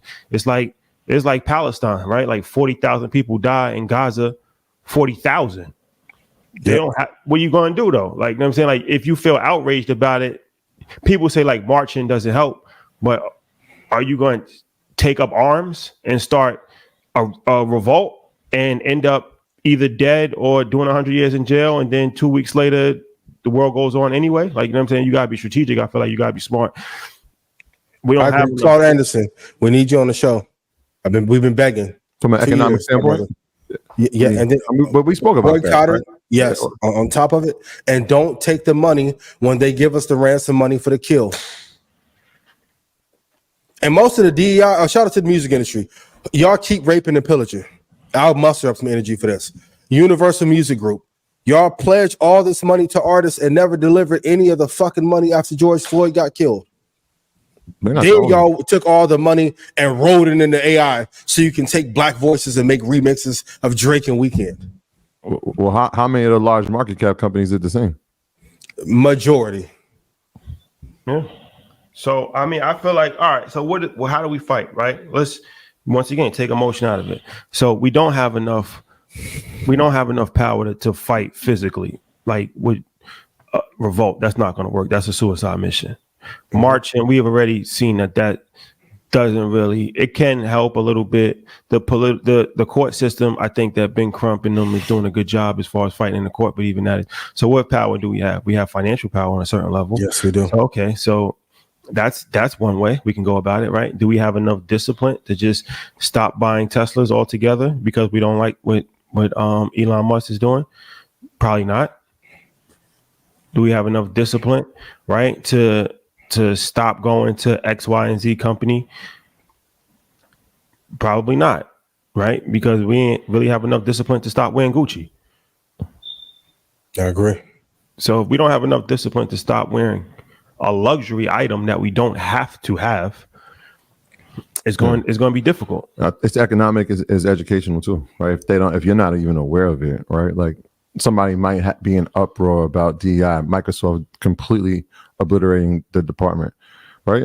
They might feel the way about Microsoft, but they'll say, all right, well, will you now stop using the products? Are you going to not use ChatGPT? Are you not going to use OpenAI? Right? If you don't even know you might not even tie those things together if you don't have the proper education around it. You know what I'm saying? So yeah, there's an economic part, there's an educational part, and there's an awareness part. And so it's got to be more than just us saying it. It's got to be a collective who has a concerted effort that, hey, this is the thing. Here's how we're going to do it. We don't have that yet. I mean, we have it. We just got to be enough. It's not difficult to not wear Gucci. Let's just be honest. Big facts. Like, we making it more hard than it needs to be. We have or Balenciaga with the pedophile. It's not difficult. It's not difficult. You think we have the discipline to do it? If we want to. There has to be an incentive. This is where I want all my crypto people, Ethereum, Bitcoin, the GameStop gorillas. What have we shown though? Have we shown the discipline? Nope. When we want to, when? Like that's what I'm saying. To boycott or just get together. In our generation, to boycott or get together. If we have enough fortitude to elect the black, lot of discipline in AMC. If we have enough fortitude to stand together and collectively, because Barack Obama would have never got elected if it wasn't for a united black front. Of course, he got a lot of white votes for sure, but black people pulled together, they rallied, they supported. That was an asserted effort that happened 2 years, the first year and his reelection year. That's a historic event.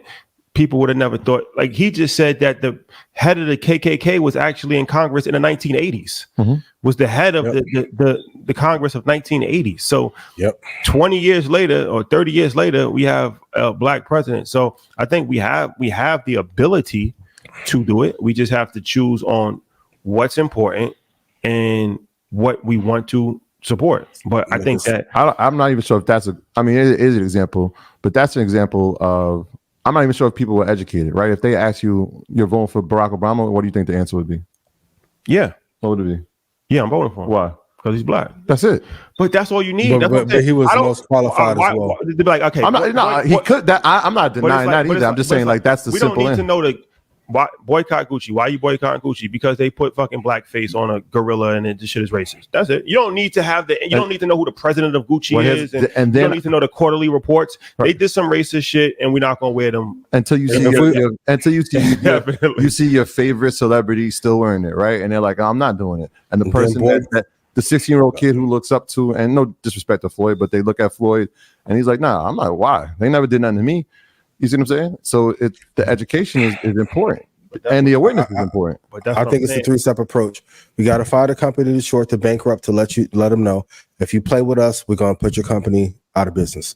Got to find a company to go long so that they can get rich out of, And then we got to empower the voting side to say, hey, we did this. And that's the thing I do love about GameStop, Bitcoin, XRP, AMC.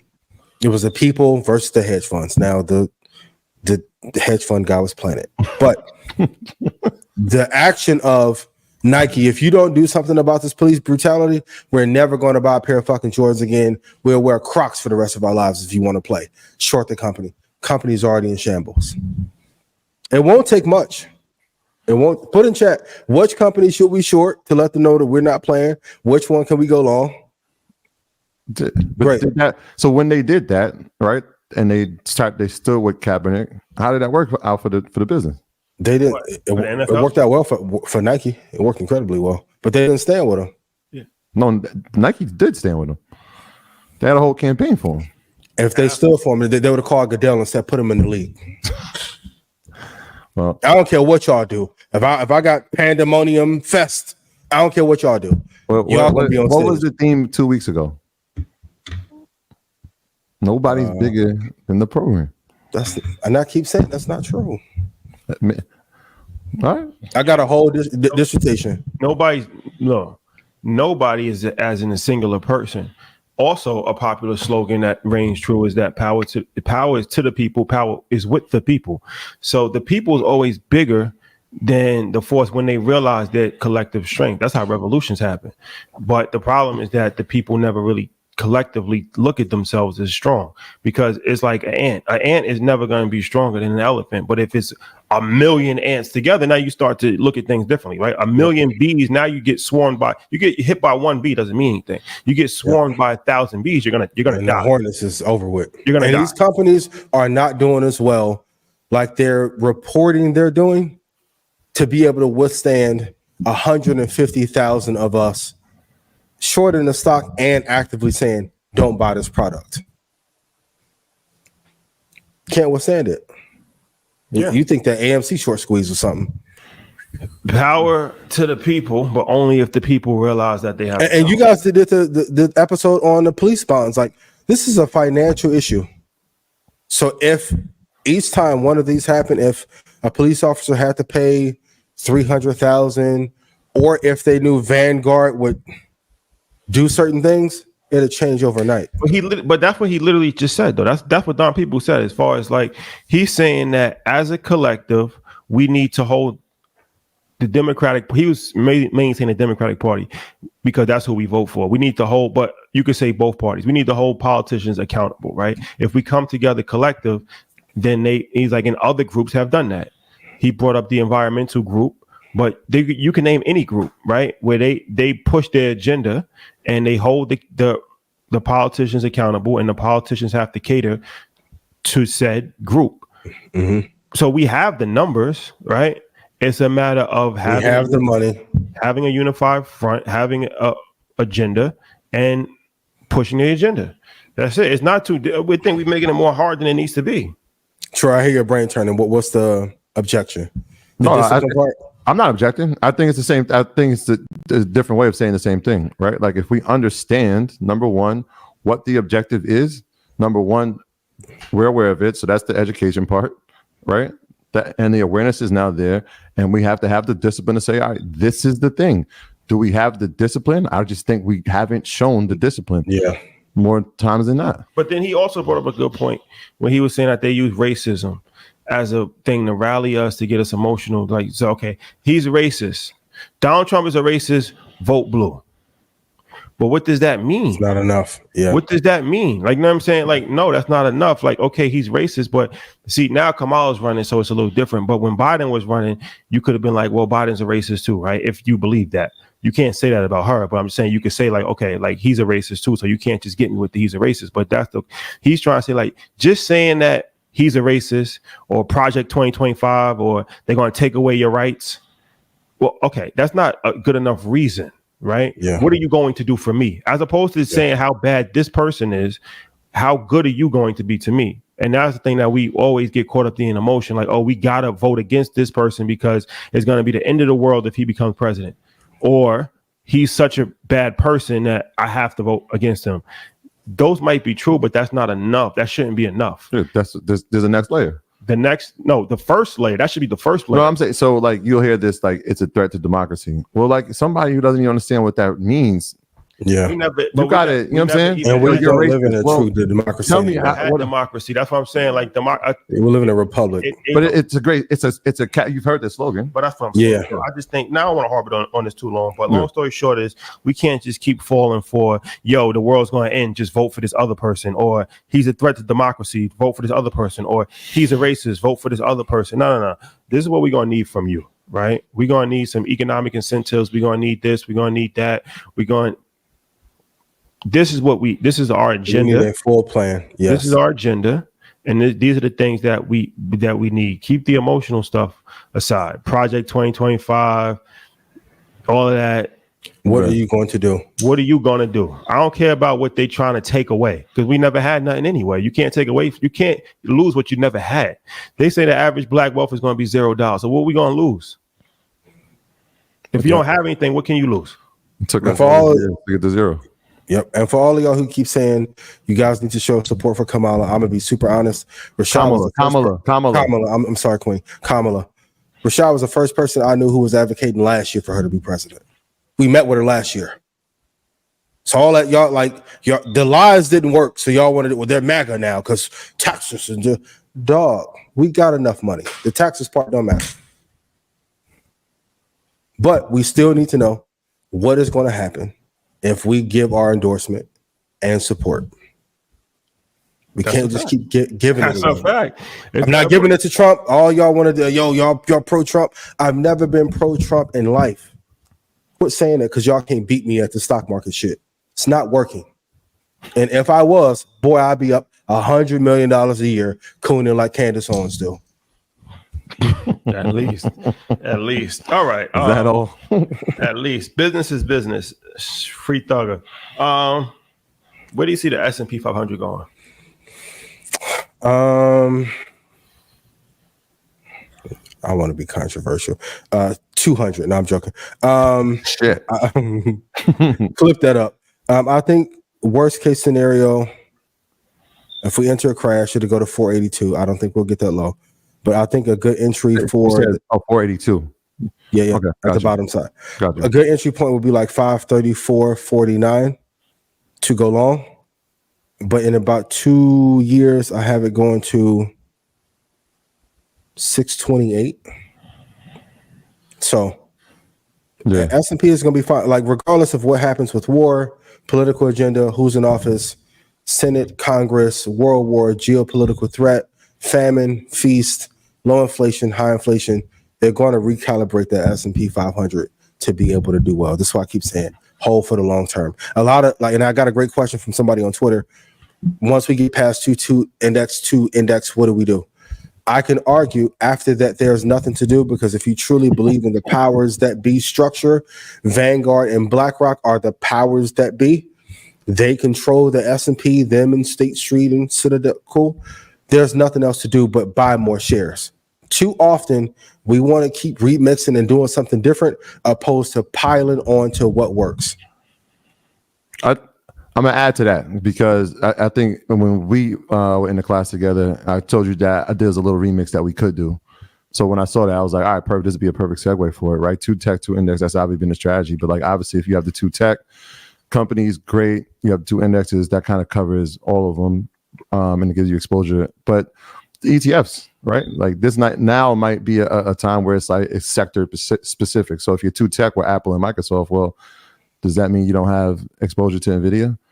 Right. So now maybe the ETF, SMH or SOX is now the ETF that you choose to go to, or something very specific where it's consumer discretionary, where it's something very specific where Amazon is leading that. And so like, I know those weren't my 2 techs, but I still want to have some exposure, but that at a larger allocation, like 20%.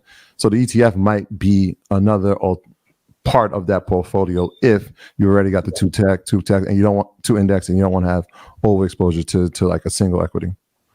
But the truth is, when he passes, we're gonna have a conversation about Uncle Warren. And then in terms I'll just in terms of the S&P,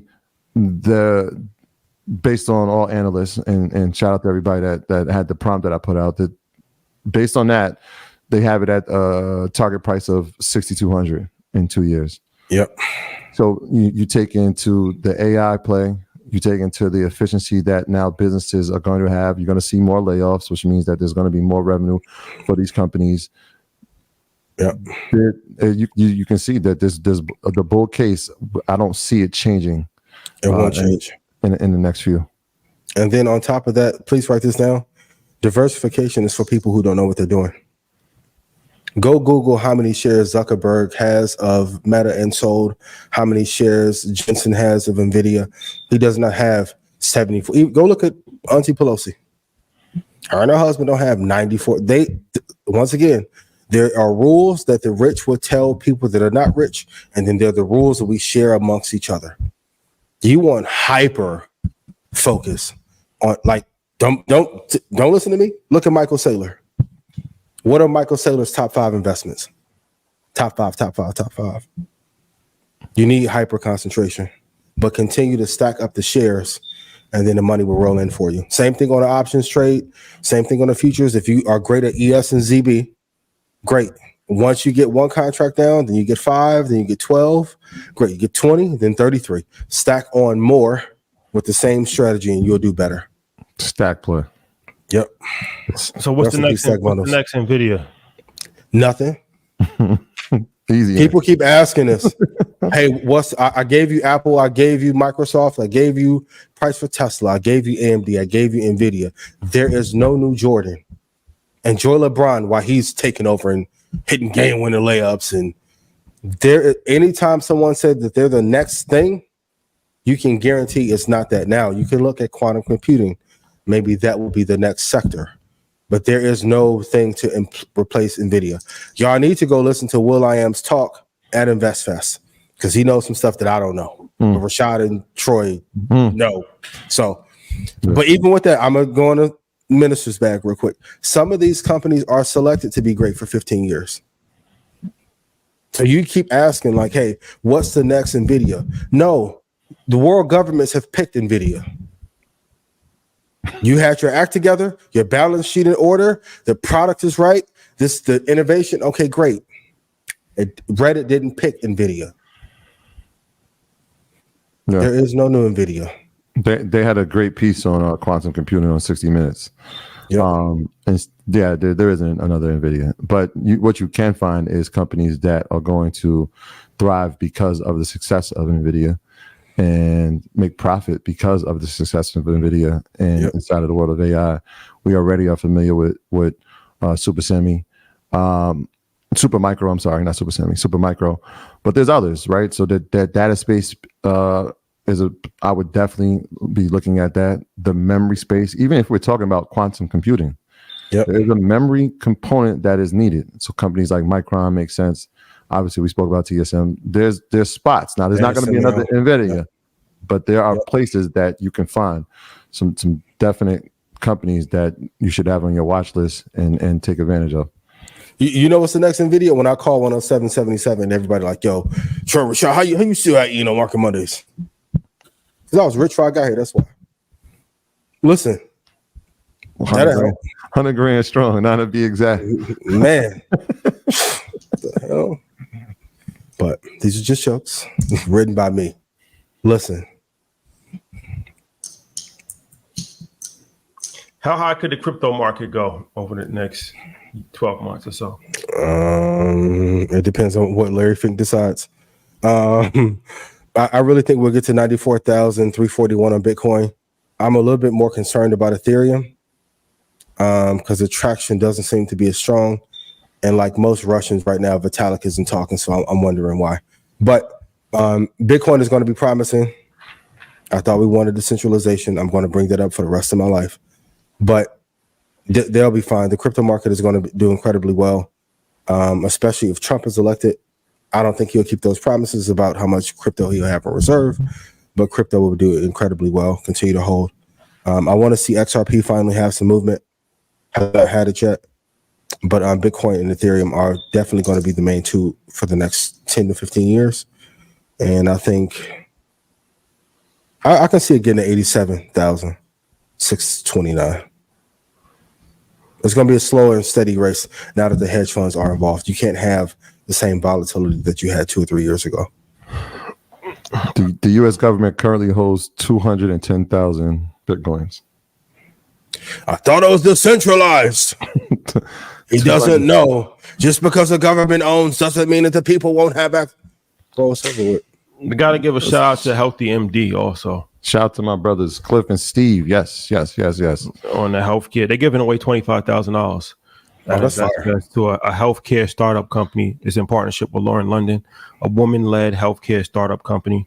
So I think you can apply. Go to their website and apply. And they've added some more incentives to it. Not only are they going to give the $25,000 away, but they're actually going to take the winner on, and give them mentorship to make sure that after they get $25,000, now they're going to implement it inside their business and make sure that business is running effectively. They're going to meet and greet these guys. So again, shout out to Healthy MD, shout out to Cliff, shout out to Steve. They're doing just two genuine dudes that are doing something very, very incredible. Yeah, for sure. Go to healthymd.com to apply. All right. Bitcoin 59,919 is a good price to buy in if it goes there in the next 2 weeks. Can we talk about earnings? Man, it's a big week. I said it at the start of the show. I'm gonna say it now. So let me look at my chart here. I think we're gonna do dead or alive based off of earnings. Earnings, yeah. Right. Okay. Yeah. All right, we can do that. So don't even call it dead or alive. We're gonna put life into this thing, right? And we're gonna talk about dating and dumping. Okay. It's a little bit more advantageous. Obviously, blackout is Wednesday. Ian has talked about the babies. Shadi has been very calculated in how he's responded. Yes, he has. Investors are almost over, my boy. We need you back spicy come September. I'm the only one getting in trouble. Let's start with tomorrow's earnings. We got, it's a big slate. Let's start with a company like Starbucks. I like Starbucks if I can get it at the price of $56.85. It's currently at 85 right now, but until then, I cannot date it. We're not dating it. Cannot. Well, yeah, 69.55 I like as well, but right now I can't date it. Management issues. Howard Schultz got to come back out of retirement. They got to figure out the retail part. You still have not made right with the black patrons who were there that you did not treat well. Y'all companies in America are going to learn to stop taking advantage of us. Once going back to the point, if we hold this company accountable, we could drop Starbucks down to $40. You don't think they'll make some calls and be like, hey, treat them well. We need the business. So right now I can't date Starbucks. Chipotle is a much better fast casual. Kava is better. Yum Brands is better. So no, I can't date Starbucks. All right, let's talk about the semi space. Obviously, is a major topic here on Market Mondays. AMD, when we talk about pullbacks, man, we're talking over 60% almost from its all-time high in March, just over like 222. I think intraday is trading now at 140. What's your thoughts around AMD as they go into earnings tomorrow? We dating? We dumping? No, we dumping. Because my thing is, if you're not the best, then you're picking the worst. I do like AMD. It is a pick in Stock Club. If I would load the boat if it gets down to 79. I'm not saying that it will go there. For those of you who like to be pundits about investing, but right now it would not be a number one pick, especially in that space. TSM is better, of course. Nvidia is better. Supermicro is better. So right now I wouldn't be dating AMD. I still like AMD. I do. Listen, she can come over late night and then do the walk of shame. Nvidia's wifey then. Okay, that's okay. Okay, yep.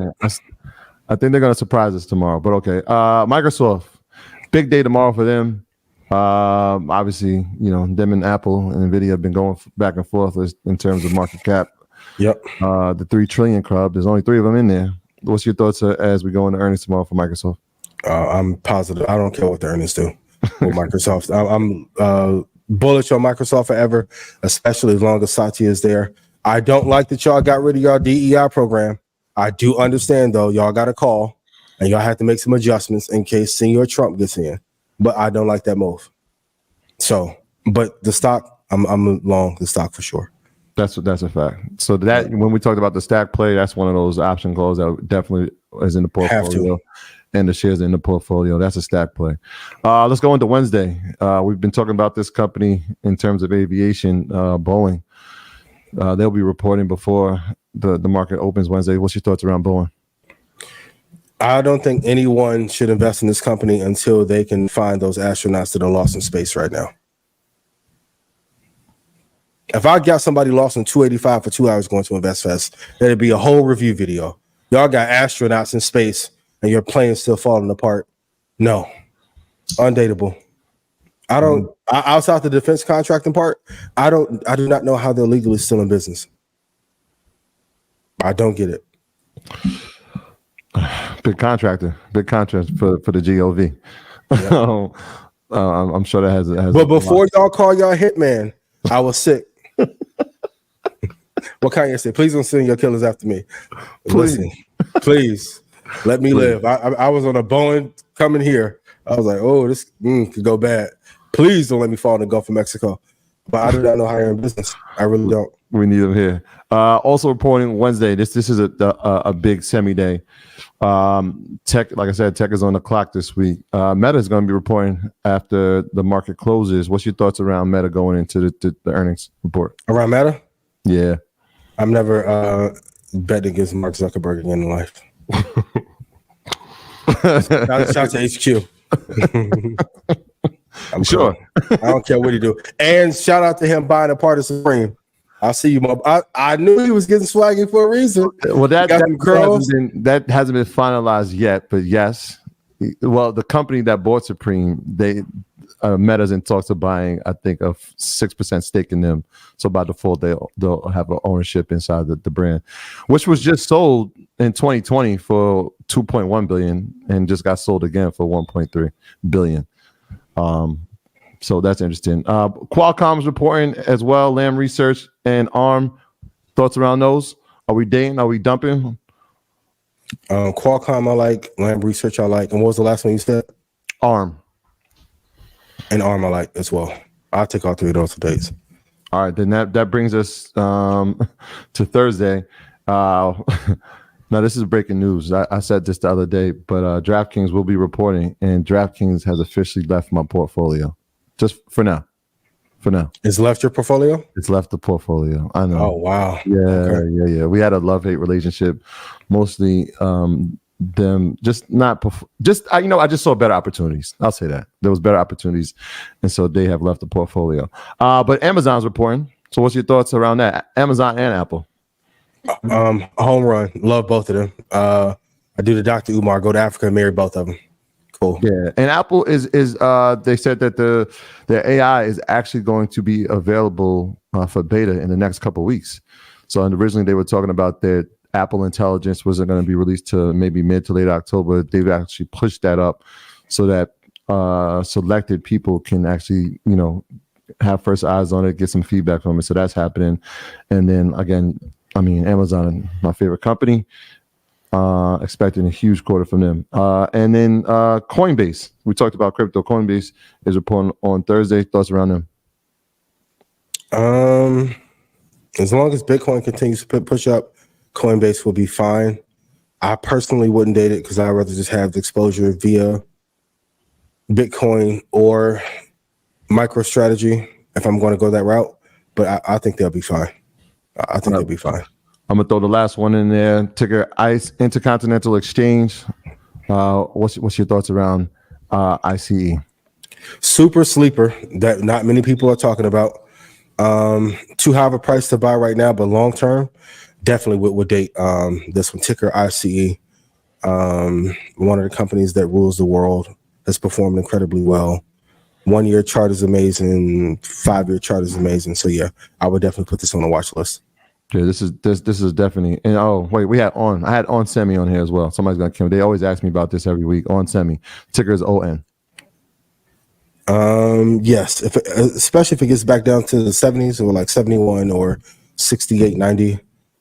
Yeah, I would definitely take it on a date. The whole semiconductor space is on fire. Just AMD. She needs to call her cousin and get some intel. No pun intended. To what to do to be able to take off. I purposely did not include Intel in this. Bonito. They will be reporting as well on Thursday. but I left them out because I already knew your feelings on them. Yeah, I mean, but it's going to be a telling week when we talk about obviously the semi space. We probably brought about 6 or 7 of them up. This will be a telling week with the mega caps report and some of these semis of how that trend will be looking in the next couple of weeks going into August. Yeah, for sure. Well, ladies and gentlemen, been eventful. Do remember, if you buy a VIP ticket this week, and previous VIP ticket holders will be eligible as well. Next Monday, we'll be doing the raffle for the Terrence J All Access VIP raffle, and somebody that has a VIP ticket will get an all access pass for the entire weekend to Invest Fest, backstage access, shadowing AB, incredible opportunity to meet speakers, host, front row seat, access to all the dinners, VIP access to all the parties, meet and greet with the legend himself, Donahue Peebles, and lifetime access to EYL University and Red Panda Stock Club. So, and of course, VIP night, myself and Ian, blackout live, first time ever. We will be speaking to Shannon Sharp. Incredible. Monica will be performing. Monica is legendary. Absolutely. Legendary performance. Monica will be performing. T.I., conversation with T.I., Terrence J, Yandy, Smith. I don't think I mentioned her last time. Larry Marlowe, Poor Minds, Mandy B, Mappy the violinist, Kenny Burns. The list goes on. Man, there will be a lot of people in the building. There will be a lot of money in the building. That's just the stage. There will be a lot of money in the building. Yeah. VIP night's always my favorite night of Invest Fest because it's a vibe. It's a vibe. It's a vibe. Dinner's gonna be a vibe. It's a vibe. You never know who you might run into. This is true. Yep. Dress to impress. Dress how you want to be addressed. Dress how you want to be addressed, and always dress to impress. Wear cologne. Take it serious. Yes. Shower. Yes. 2 to 3 times a day. It's warm in Atlanta. Please. For real. Please. That's a fact. Stay hydrated. You go to registration, then want to go to the hookah lounge, then come to VIP. No, go shower. The organic Dio. Oh man. Be mindful. Not the vibe you want. Be mindful of the temperature. Oh man. Be mindful. Well, there you It's have gonna it. be great. Ladies and gentlemen, we will monitor the situation. Politics as usual. They do not care about us. Did Trump really walk out to many men and took your idea? That's what I heard. We cannot confirm or deny that. That's what I heard. Well, we can kind of confirm it because the 50s team said that they think it's true. Then I read another report that said the producer did not give any type of clearance when they reached out. So can't confirm or deny. What producer? Of the actual beat. Well, I think the artist has to clear it. Who owns it? So that might be on his own, but he still got to get it cleared from the. What's y'all money gonna do to 50? Nothing. I don't know if it's y'all money. I don't know if you have to clear something. You got to clear for a commercial. Nah, they're making people to walk out. They're making people pay now. They're making clubs pay for playing records. There's a whole thing going on. No, but that's always been the case as far as licensing. But I'm just saying, like, you can play, like, if we wanted to play something when we come out to Invest Fest, right? We don't have to get that cleared. But it's nationally televised, so it's on. Oh yeah, the right share BMI. Yeah. Well, we'll see. 50. Well, we could just ask 50 when he comes to Invest Fest. How about that? That's a great point. And we can ask how he feels about it. That's a fact. Yep. True. That's a hell of a giveaway. If y'all haven't got your VIP ticket, Facts. That's insane. Life-changing situation, life-changing vibes. All right, ladies and gentlemen, it's been real. We'll see you tomorrow on your leisure. We'll see you back on Wednesday with Blackout, and we'll see you in Chicago this Sunday. This weekend. Pull up on us. RSVP free event, Chicago. This Sunday in Chicago, earn your masters. Shout out to United Masters. Shout out to Ally. We will be back in the Shot Town. And happy birthday again. And happy birthday, 82 babies. What's the biggest lesson? I'm gonna flip the roll on you now. What's the biggest lesson you've learned this year? Just continue to work on your gifts and be honorable, and God will make way for you. Even VIP night, I historically don't go, but just staying close and working with y'all and get better at broadcasting. Like, I'm honored even to be on that flyer. And also to ask for what you want. Big lesson, to ask for what you want out of life. I was like, y'all want to do something every day. Cool. Yes, because I know some of y'all be like, yo, y'all taking a left turn. Why y'all making this kind of content? To old boy who said y'all turn into no jumper. You can't, you not balling, and you have no jumper.